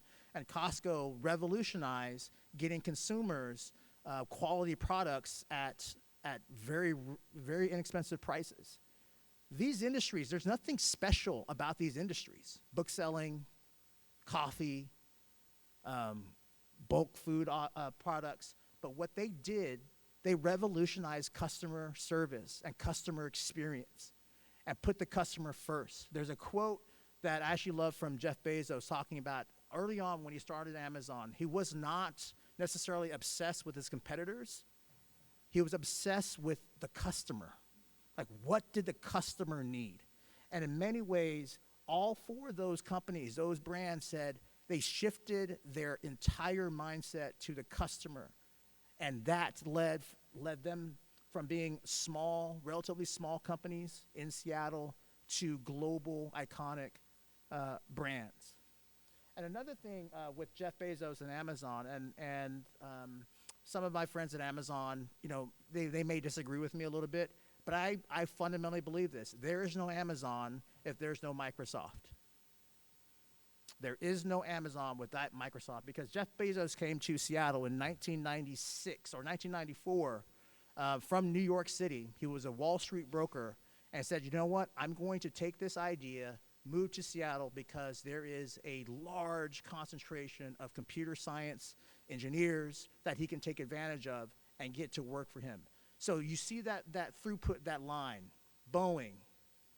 There's no Microsoft without Boeing. There's no Amazon without Microsoft. So there's that direct through line. But the other piece that I think is really, really important, I know that we all care about productivity. We care about return on investment. We care about building dynamic cities, and those are critical because we have to, because you know, we have massive challenges that our keynote speaker laid out earlier this morning that we have to address, and the cities are the best way to do that. But you have to have soul in a city. You have to have a place where people want to live, where people want to go. And when I think about Seattle, I think about some of the artists that have come out of Seattle. When I think of the music and the art there, that is the soul of Seattle. Up on the upper left is Jimi Hendrix. I don't know how many music fans are here, but he revolutionized rock and roll. Fundamentally revolutionized rock and roll. He was from Seattle. On the bottom right, that's Eddie Vedder from a group called Pearl Jam in the 1990s. Created a whole new genre of music around rock and roll. Again, projecting that cultural value. Korea knows the power of cultural projection. K-pop obviously has really transformed how many people view Korea as a dynamic, creative, artistic place. On the upper right, Jacob Lawrence, one of the most prominent Black American artists in the country, was a professor at the University of Washington and produced some of the most amazing art talking about the Black American experience in the U.S. And the bottom left, that is George Tsutakawa, one of the most prominent Japanese American artists. He built these most sublime, modern sculptures that you see throughout Seattle and throughout the world. These are the people that provided, again, that soul of Seattle. And so when we talk about building cities, building ecosystems, building economies, we can never, ever be so cold to not think about art, because that's what brings us here. The other piece is our natural beauty. And again, all accident. Seattle didn't plan any of this, right? These three images are from our 3 national parks that are literally within 2 hours of Seattle. After work, I know so many folks in the startup community says, you know what, on Friday at 4 o'clock, I'll put down my code. I'm going to go to the mountains. I'm going to go to the ocean. I'm going to go and find a measure of meditation and be able to contemplate and find a balance with life. That is the spirit. When we talk about the soul with the art and the culture, the spirit is this rugged, natural beauty that we had that's all around. You can never escape it. Even if you're in a downtown Seattle skyscraper, you will see the mountain. Mount Rainier in the middle, as a source of inspiration for all of us. And then lastly, I want to talk about people. In the U.S., we are a dynamic, diverse country. Sometimes it's not always the prettiest. It's a challenge when you have a multiracial, dynamic democracy. But it is our greatest strength, in my opinion. Using a personal example, my mother is Korean. I was born in Korea, moved to the U.S. when I was 5. And in many ways, my story was allowed to play out in the United States.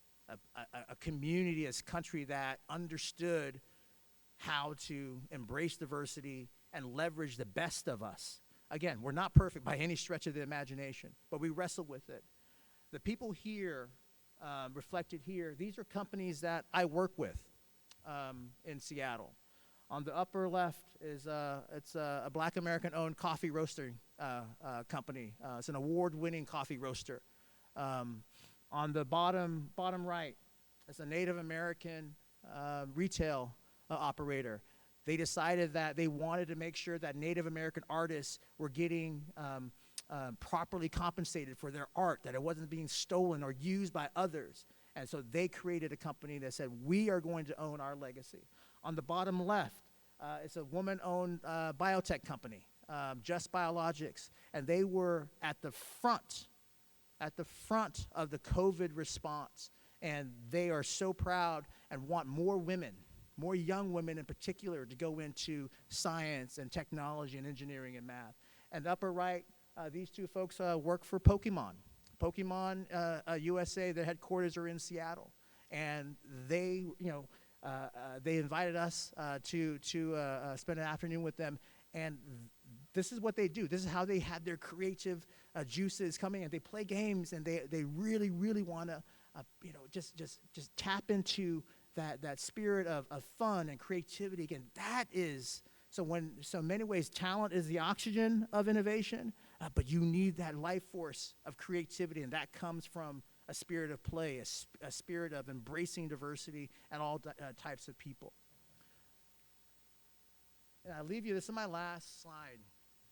So rankings are funny, so like you can, if you do enough internet research, you can find a ranking that puts your city number 1, your community number 1. And so I didn't know if I wanted to put that up there, but I decided to keep it up there. Seattle is in Washington State, not Washington, D.C., in Washington State. Seattle is the largest and most important city in Washington State. And we are ranked number 1 in the United States for health, for opportunity, for education and economy. All those things are linked. All those things are linked. In Seattle, we have a very deep heritage with Scandinavian countries. There's a lot of Scandinavian immigrants that helped settle early Seattle. And in many ways, we want to mirror that sense of livability and dynamism as we build out our community. And so as we collectively, all the cities that are represented here, the city of Daejeon, as we continue to build out our amazing communities, our amazing cities, let's not forget all the elements that really make communities happy and healthy and prosperous going forward.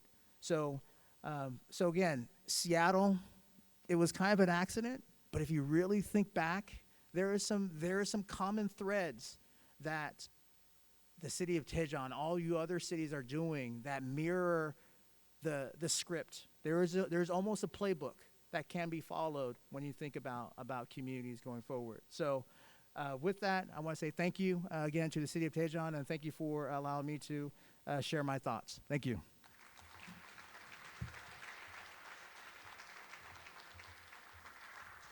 Thank you so much for your comprehensive lecture. So everyone, please give him another big hand. Thanks again. All right, so the special lecture, the special presentation introduced a strategy for addressing the urban challenges collectively in the global cities by examining the urban innovation policies, and the success stories from the Eindhoven, the city renowned as the Europe's leading innovators. And the special presentation B explored the strategy for the nurturing an innovation cluster, drawing the insights from the Seattle successful global experience. Thanks again for the wonderful presentation. So now we're going to have a panel discussion with the 3 speakers and the 4 panels. So after setting up the stage, I'd like to invite a total 7 guests onto the stage, and we're going to talk more about the exploring the global intercity cooperation strategies for the sustainable urban development and innovation. So after that, we're going to have a lunch, the reception. So I'd like to give you the announcement for the lunch while setting up the stage. The lunch reception will begin at 12:30 after this panel discussion. We have prepared a meal box at the registration desk, so you can get it, get the meal box and come to your seat and have it. And after finishing the lunch, please return it to the desk, the registration desk. All right, so we're going to have a 1.5 hour luncheon reception, and then we resume the afternoon session at 2:30 p.m. at the same hall. Okay, it seems we need more time. All right, so the afternoon session is going to talk about the urban policy presentation and panel discussion for like 150 minutes. And as I told you, it will resume at 2:30 p.m. So we look for your participation after the lunch reception. All right, so after setting up the stage, let me invite all the speakers onto the stage. So please wait for a minute.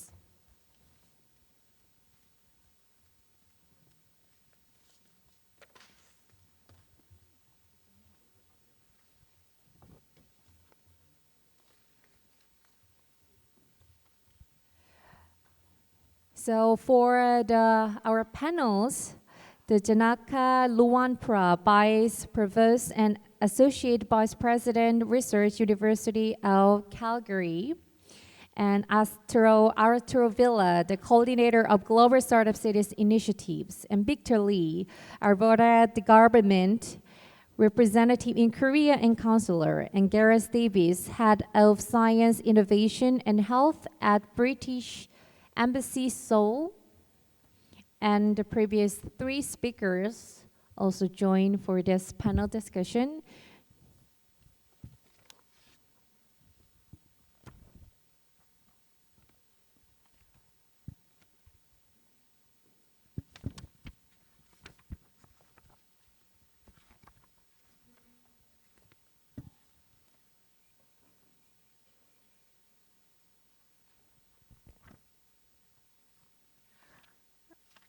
All right, so I will pass the mic over to the moderator, but we have a lunch time after that. So lunch will begin 12:30, so please finish it by 12:30, because you can check the time over here.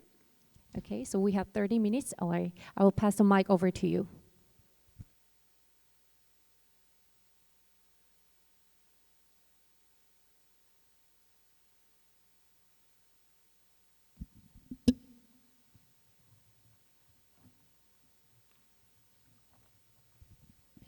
Thank you very much. Okay, so let's just jump right in because we've had two very interesting lectures about cities that have developed in a highly innovative way, and I was particularly struck by a comment made by Brian, who said, who hinted that there was a playbook, and of course the major question that I guess many cities around the world that want to develop in the way that Eindhoven and Seattle have developed is, what's the playbook?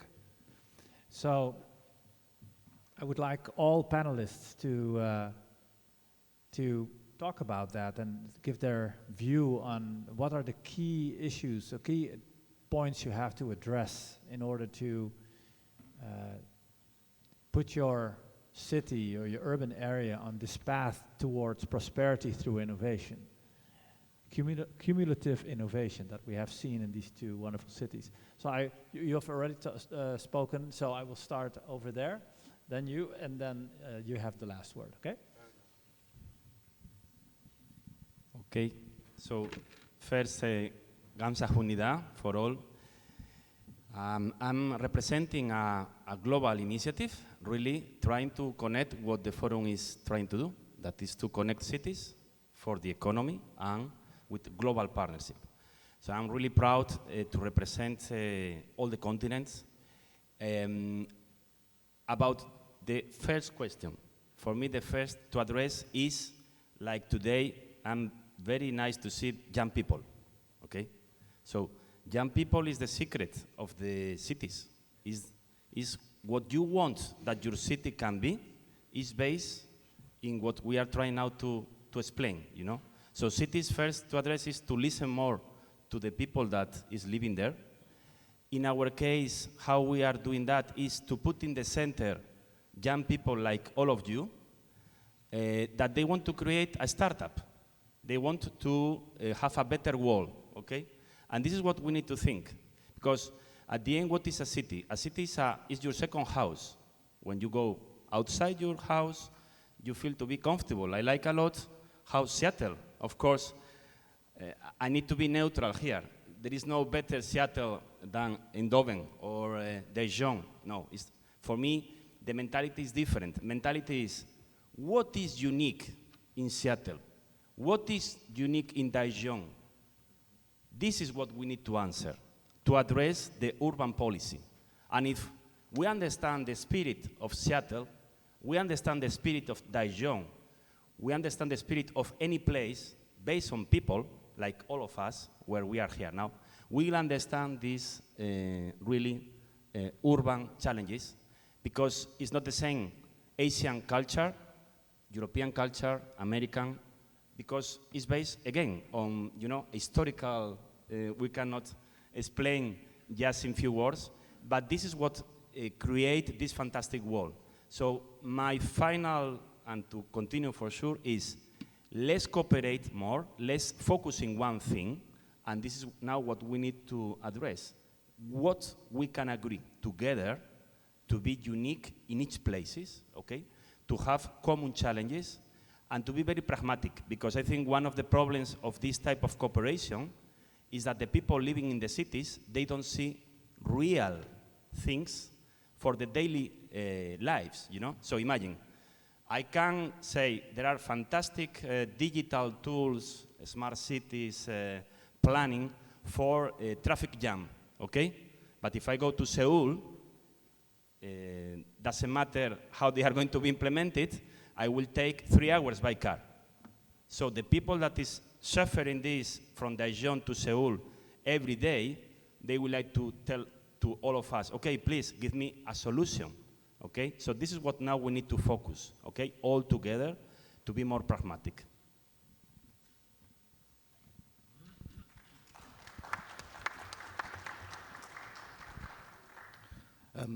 Thank you very much. That last point there, I couldn't have agreed with more. I absolutely applaud the point there about how this lands on the citizens. So I think we've heard today, heard this morning already, that I think cities from an innovation ecosystem point of view, they know what they're doing.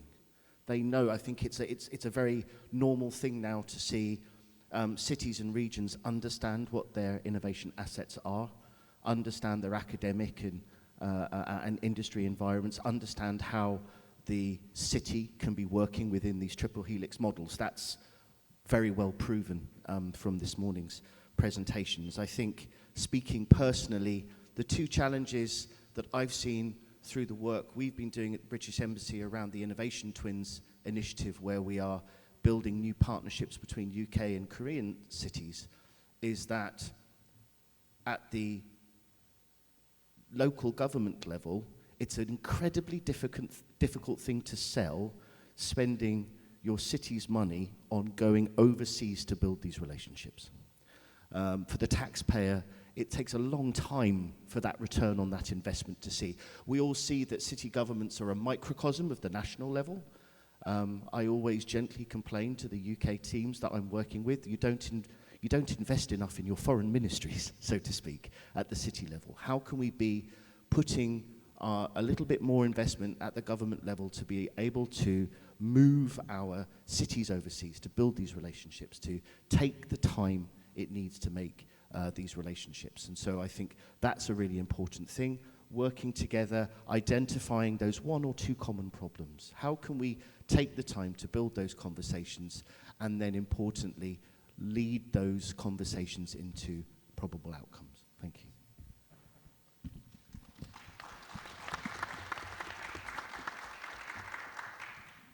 Okay, so just quick introduction of myself. My name is Victor Lee. I'm a Canadian diplomat based in Korea who arrived to Korea about 5 months ago. And I'm a Korean background, so it's very honor to be here in Korea representing Canada. My role at the Canadian Embassy is to promote bilateral trade and investment activities as well as R&D collaboration between Alberta, a province in Western Canada, and Korea.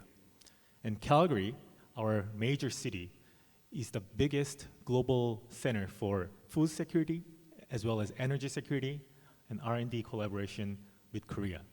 So that's why we are here with the city representatives as well as University of Calgary and the provincial government here to support bilateral relation. And Calgary has been sister city of Daejeon since 1996, almost 30 years.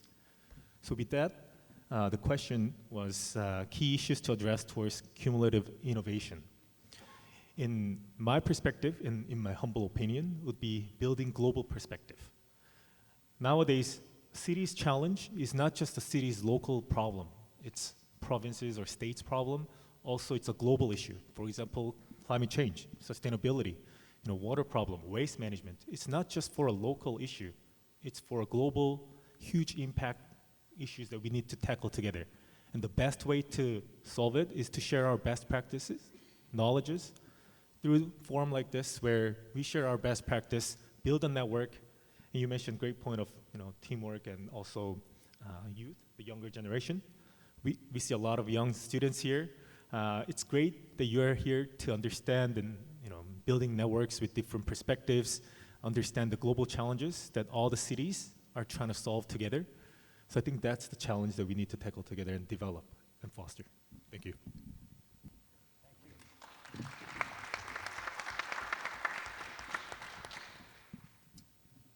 Hello.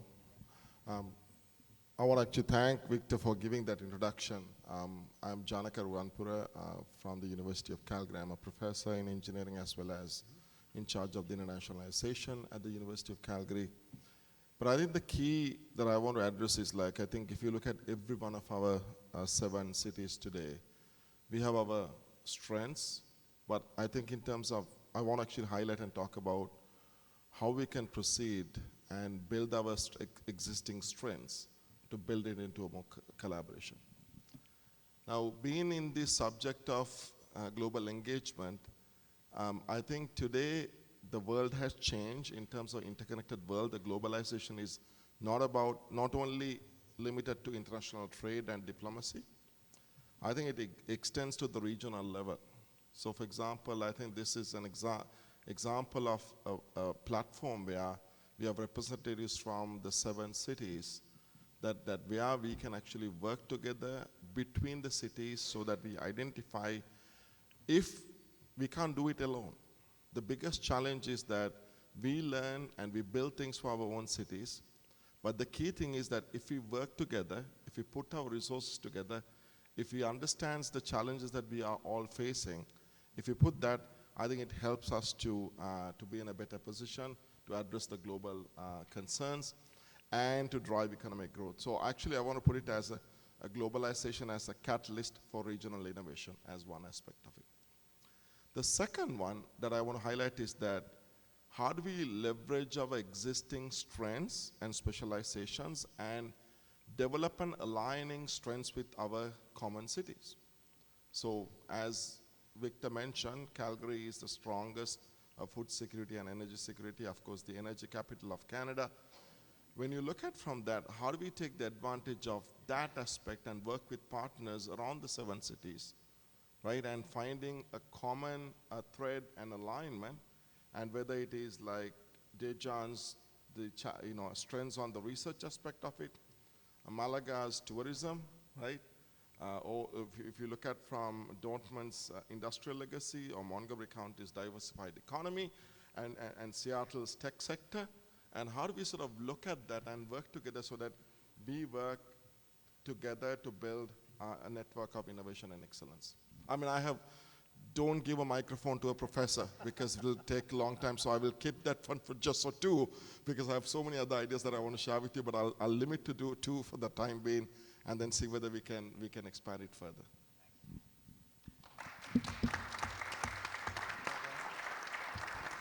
I'll keep it short. I agree with all the panelists. I think it's such a dynamic and complicated, ecosystem that we're all trying to create.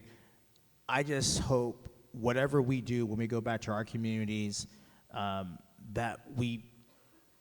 it's about people. It's about the people in our communities, and that they feel that growth is not happening to them, that growth is happening for them, and they recognize it, that it's part of their identity, and it's part of what makes our community special. And so, because that's where you get a lot of the resentment, or people feeling that they're pushed out or not part of the growth. And so, whatever we do, all the global connections, these are so important, but I just want to keep our people, like our policies and our programs with livability in mind for our communities.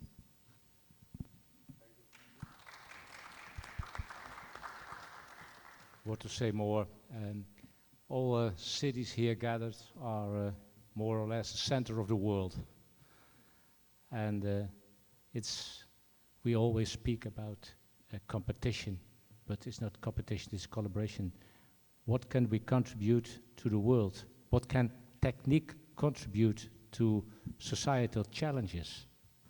What if you go outside and we speak to someone and say, what about smart cities? And he looks at me and said, what do you mean, smart city? He looks at his or she on his iPhone, on a device, but is not thinking about smart cities in the way of societal challenges. And it's my opinion that the technique has to contribute on the societal challenges in this complex world.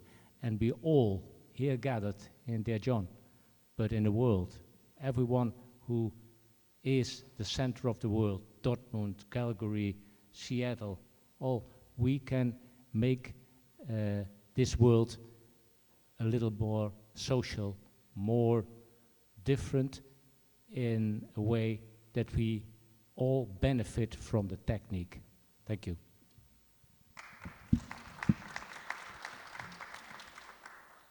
So thank you all for these. You were all saying more or less the same things, with the addition of addressing the young people as well, and creating this atmosphere of empowerment and giving them opportunities and listening to them.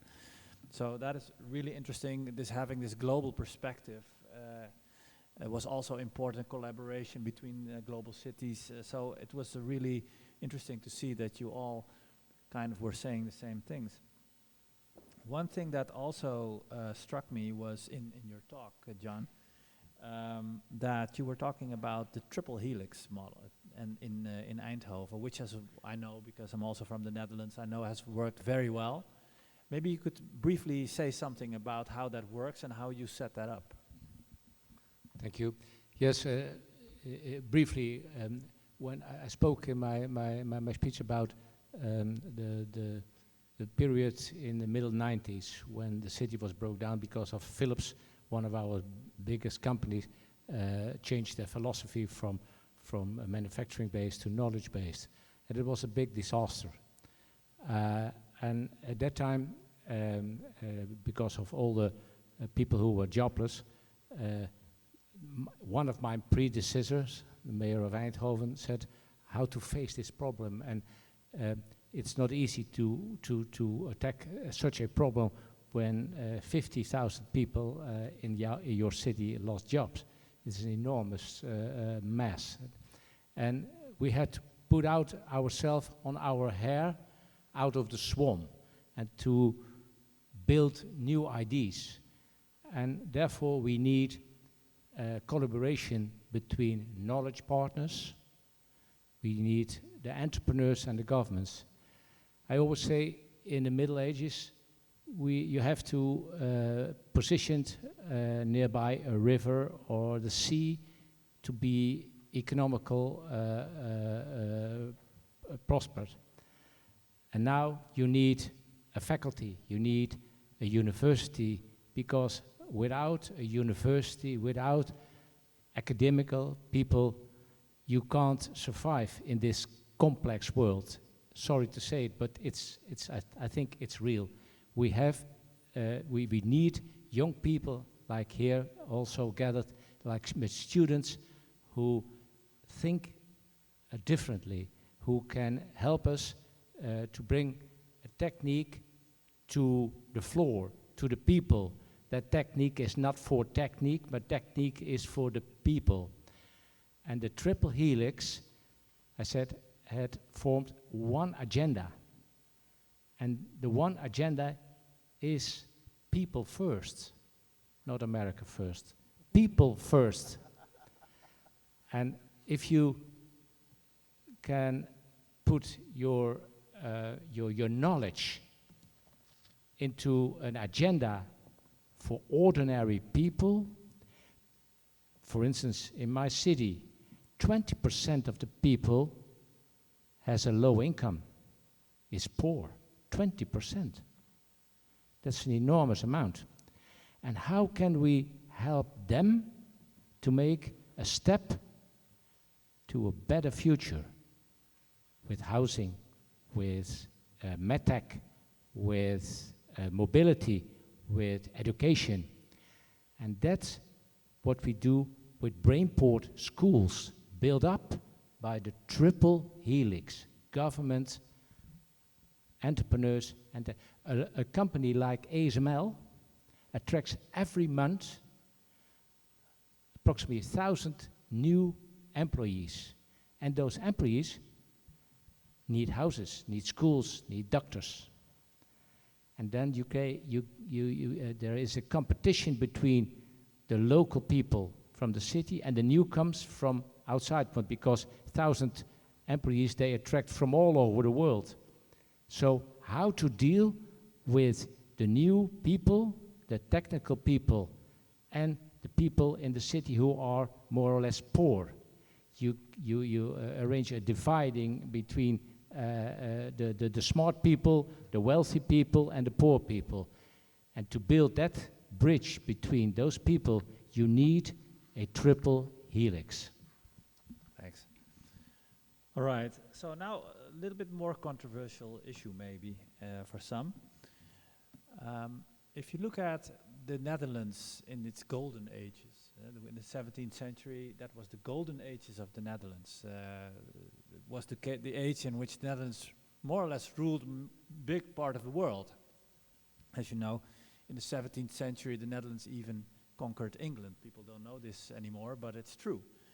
And much of technology, much of limited liability companies, all that kind of stuff came from the Netherlands at that time. But at that time, during which this happened, the Netherlands was almost continuously at war with Spain, with England. It was a very troubled time, and this gave the Dutch at that time a huge sense of urgency to develop and to become strong. The same is true with enormous amounts of courage. Same is true with Korea. Korea was subjugated for centuries. And of course, the war in the 20th century was completely devastating. And then after that ended, look at what has happened. Amazing, as I said in my speech. You two were talking about Eindhoven, which had a huge economic crisis, and from that rose the powerhouse that it has become. You as well talked about Seattle. Same crash, and then the phoenix that rose again to enormous heights. So when we talk about the young and when we talk about cooperation, and I of course agree with all those things always, I always also get the feeling that it may be a little bit easy to say these things, right? So now comes the controversial part. When you look at all these success stories of Amazon and Apple and Microsoft and ASML, what you leave out is the enormous hard work and ambition. Day and night, 7 times 24, work, and ambition and risk-taking. So could you say something about this? You talked about the adventurous mind, right? Which is also part of that. I would like to hear all of you briefly about this. So is this something that is underestimated as a crucial factor of success? Okay. So I think what now we need to learn is from all the experience that are happening in all our stories. So if we don't understand why the wars are happening, this is the human behavior, you know. So we need, I think for me, the most important is, as I said, to be more pragmatic in the way we are telling the stories of these successful things. Because people, if now I will ask to all these participants here what they are understanding, this is for me the first success story. Because here we are sending messages. Today we are sending messages. Many of these people today, for me, I like, and this is American style, okay? Customer mindset. I would like that a success story should be customer mindset in all what we are doing, okay? Any policy at city level should focus in customer mindset. You don't need to be a business. And this is for me, maybe, I don't want to extend more because we are with short time, but maybe customer equal to success, okay? And we need to translate this at all levels. So this means more embassy level, more, you know, in city management, and maybe a research level. So let's continue with this mindset. So maybe I don't know if I have the chance, but the young, the message is fight, okay? This is what we need now to continue, okay? So let's wait for next year, how is moving that, okay? Okay, thank you. So we have more or less 5 minutes left. So everybody just keep it down to approximately 1 minute, okay? I'll do my best. Thank you. I think personally, and again from the experience of the Innovation Twins program that we've been doing between the UK and Korea, we have cities, we have regions, we have countries that are excellent at self-promotion. We're very, very keen to invite and to welcome, but we're not necessarily as strong pushing people out of our borders over to work with the other side. So I think the message probably that I feel most strongly in response to your question is, how can we ensure that we're not trying to encourage a one-way flow of money, of people, of business? How can we be making sure that we are offering up to the other side the solutions that we have to the problems that our partners have, and making sure that as far as possible that exchange is mutually beneficial? And I think that's a really difficult thing to do, and to do well. Yeah. Okay.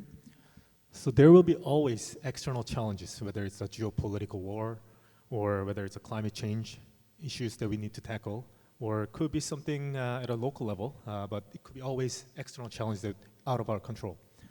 And in my view, the government and the institutions that can influence the policy and the programs needs to be setting the vision for the next generation and for the citizens so that we can develop programs. For example, when there was an oil and gas crisis, the oil and gas prices went down significantly in the late 2010, 2015. the government of Alberta, as well as the federal government and the municipal level, we develop programs to support industries to reduce the cost of the operation, increase efficiency of the operations, and develop other R&D and funding programs for innovators. So like that, as an example, we need to be more innovative, more visionary in order to support the city as well as the global industry. I want to take the opportunity to talk about, I like the idea about the visionary, because how do we set the vision? And I just want to use the example, similar example that you indicated, where the University of Calgary and the City of Calgary came to a formal partnership in 2007 called Urban Alliance. That's the vision that's set in 2007, and today we have 300 projects over 15 years that help, very collaborative, support student experiential learning, large-scale initiatives. I mean, right now we have 50 active projects in data analytics, communities and social fabric, water, climate change and energy efficiency, transportation and mobility, parks and recreation. You know, as mentioned, it's important that the cities and universities need to work together, but not on an ad hoc basis, to have it as a formal basis. And there's an Urban Alliance, you can check on that. It is a way to go, which is setting up a vision for the next 20 years, not about right now for the next 2 to 3 years. I think we need to look at for those challenges and set up. I think that's where the colleges, universities, and the researchers can help, working with the city, working with the policymakers, and make the life easy and comfortable for our communities. I really liked your question because it made me think about my daughter. She's 16 years old, and she's got 2 years in the American system, 2 more years, then she's off to university. And I'm worried. I'm worried about what does the economic outlook look like. AI is coming. That's going to be disruptive to the labor market. Frankly, just some of the social behaviors of young people. You know, these phones occupy their lives. And I worry about, you know, social engagement. Customer service is a bit about being able to communicate with people. And I worry about those things. I worry about, on one hand, you know, the Microsofts and the Boeings of the world, they need employees, they need workers, right? So my daughter and her generation, they're going to feed those big companies, which is important for those big companies.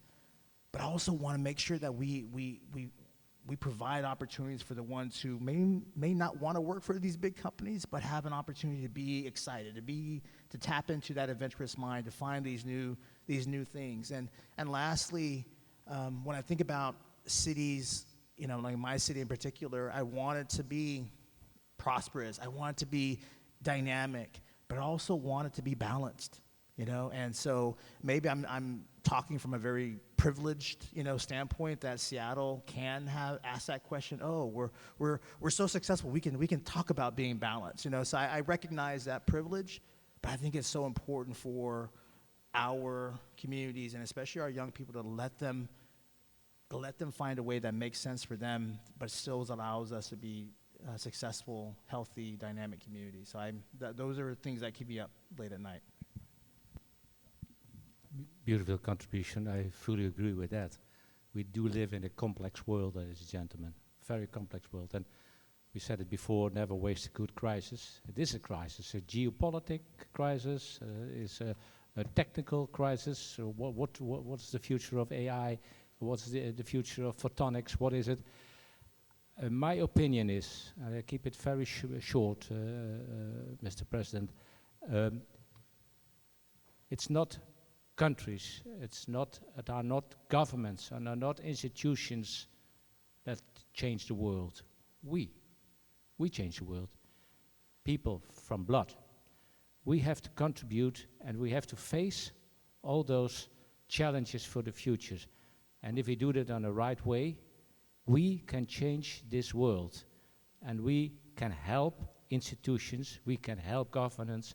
It's my belief that cities are more important than countries, because the cities are the neighborhood of our inhabitants, and they contribute and they see the prosperity of the technique. So let's collaborate with the cities, and let's face the future with an open mind, with all the awareness. What Brian explained, I agree with that. But I think there is always hope.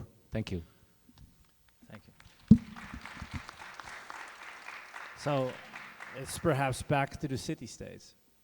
Yeah. Yeah. All right. I would like to thank the panelists.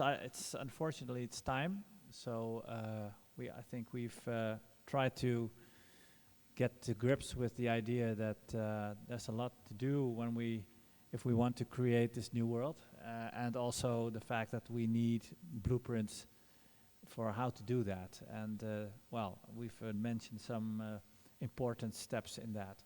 So I would like to thank you all, and have a good lunch.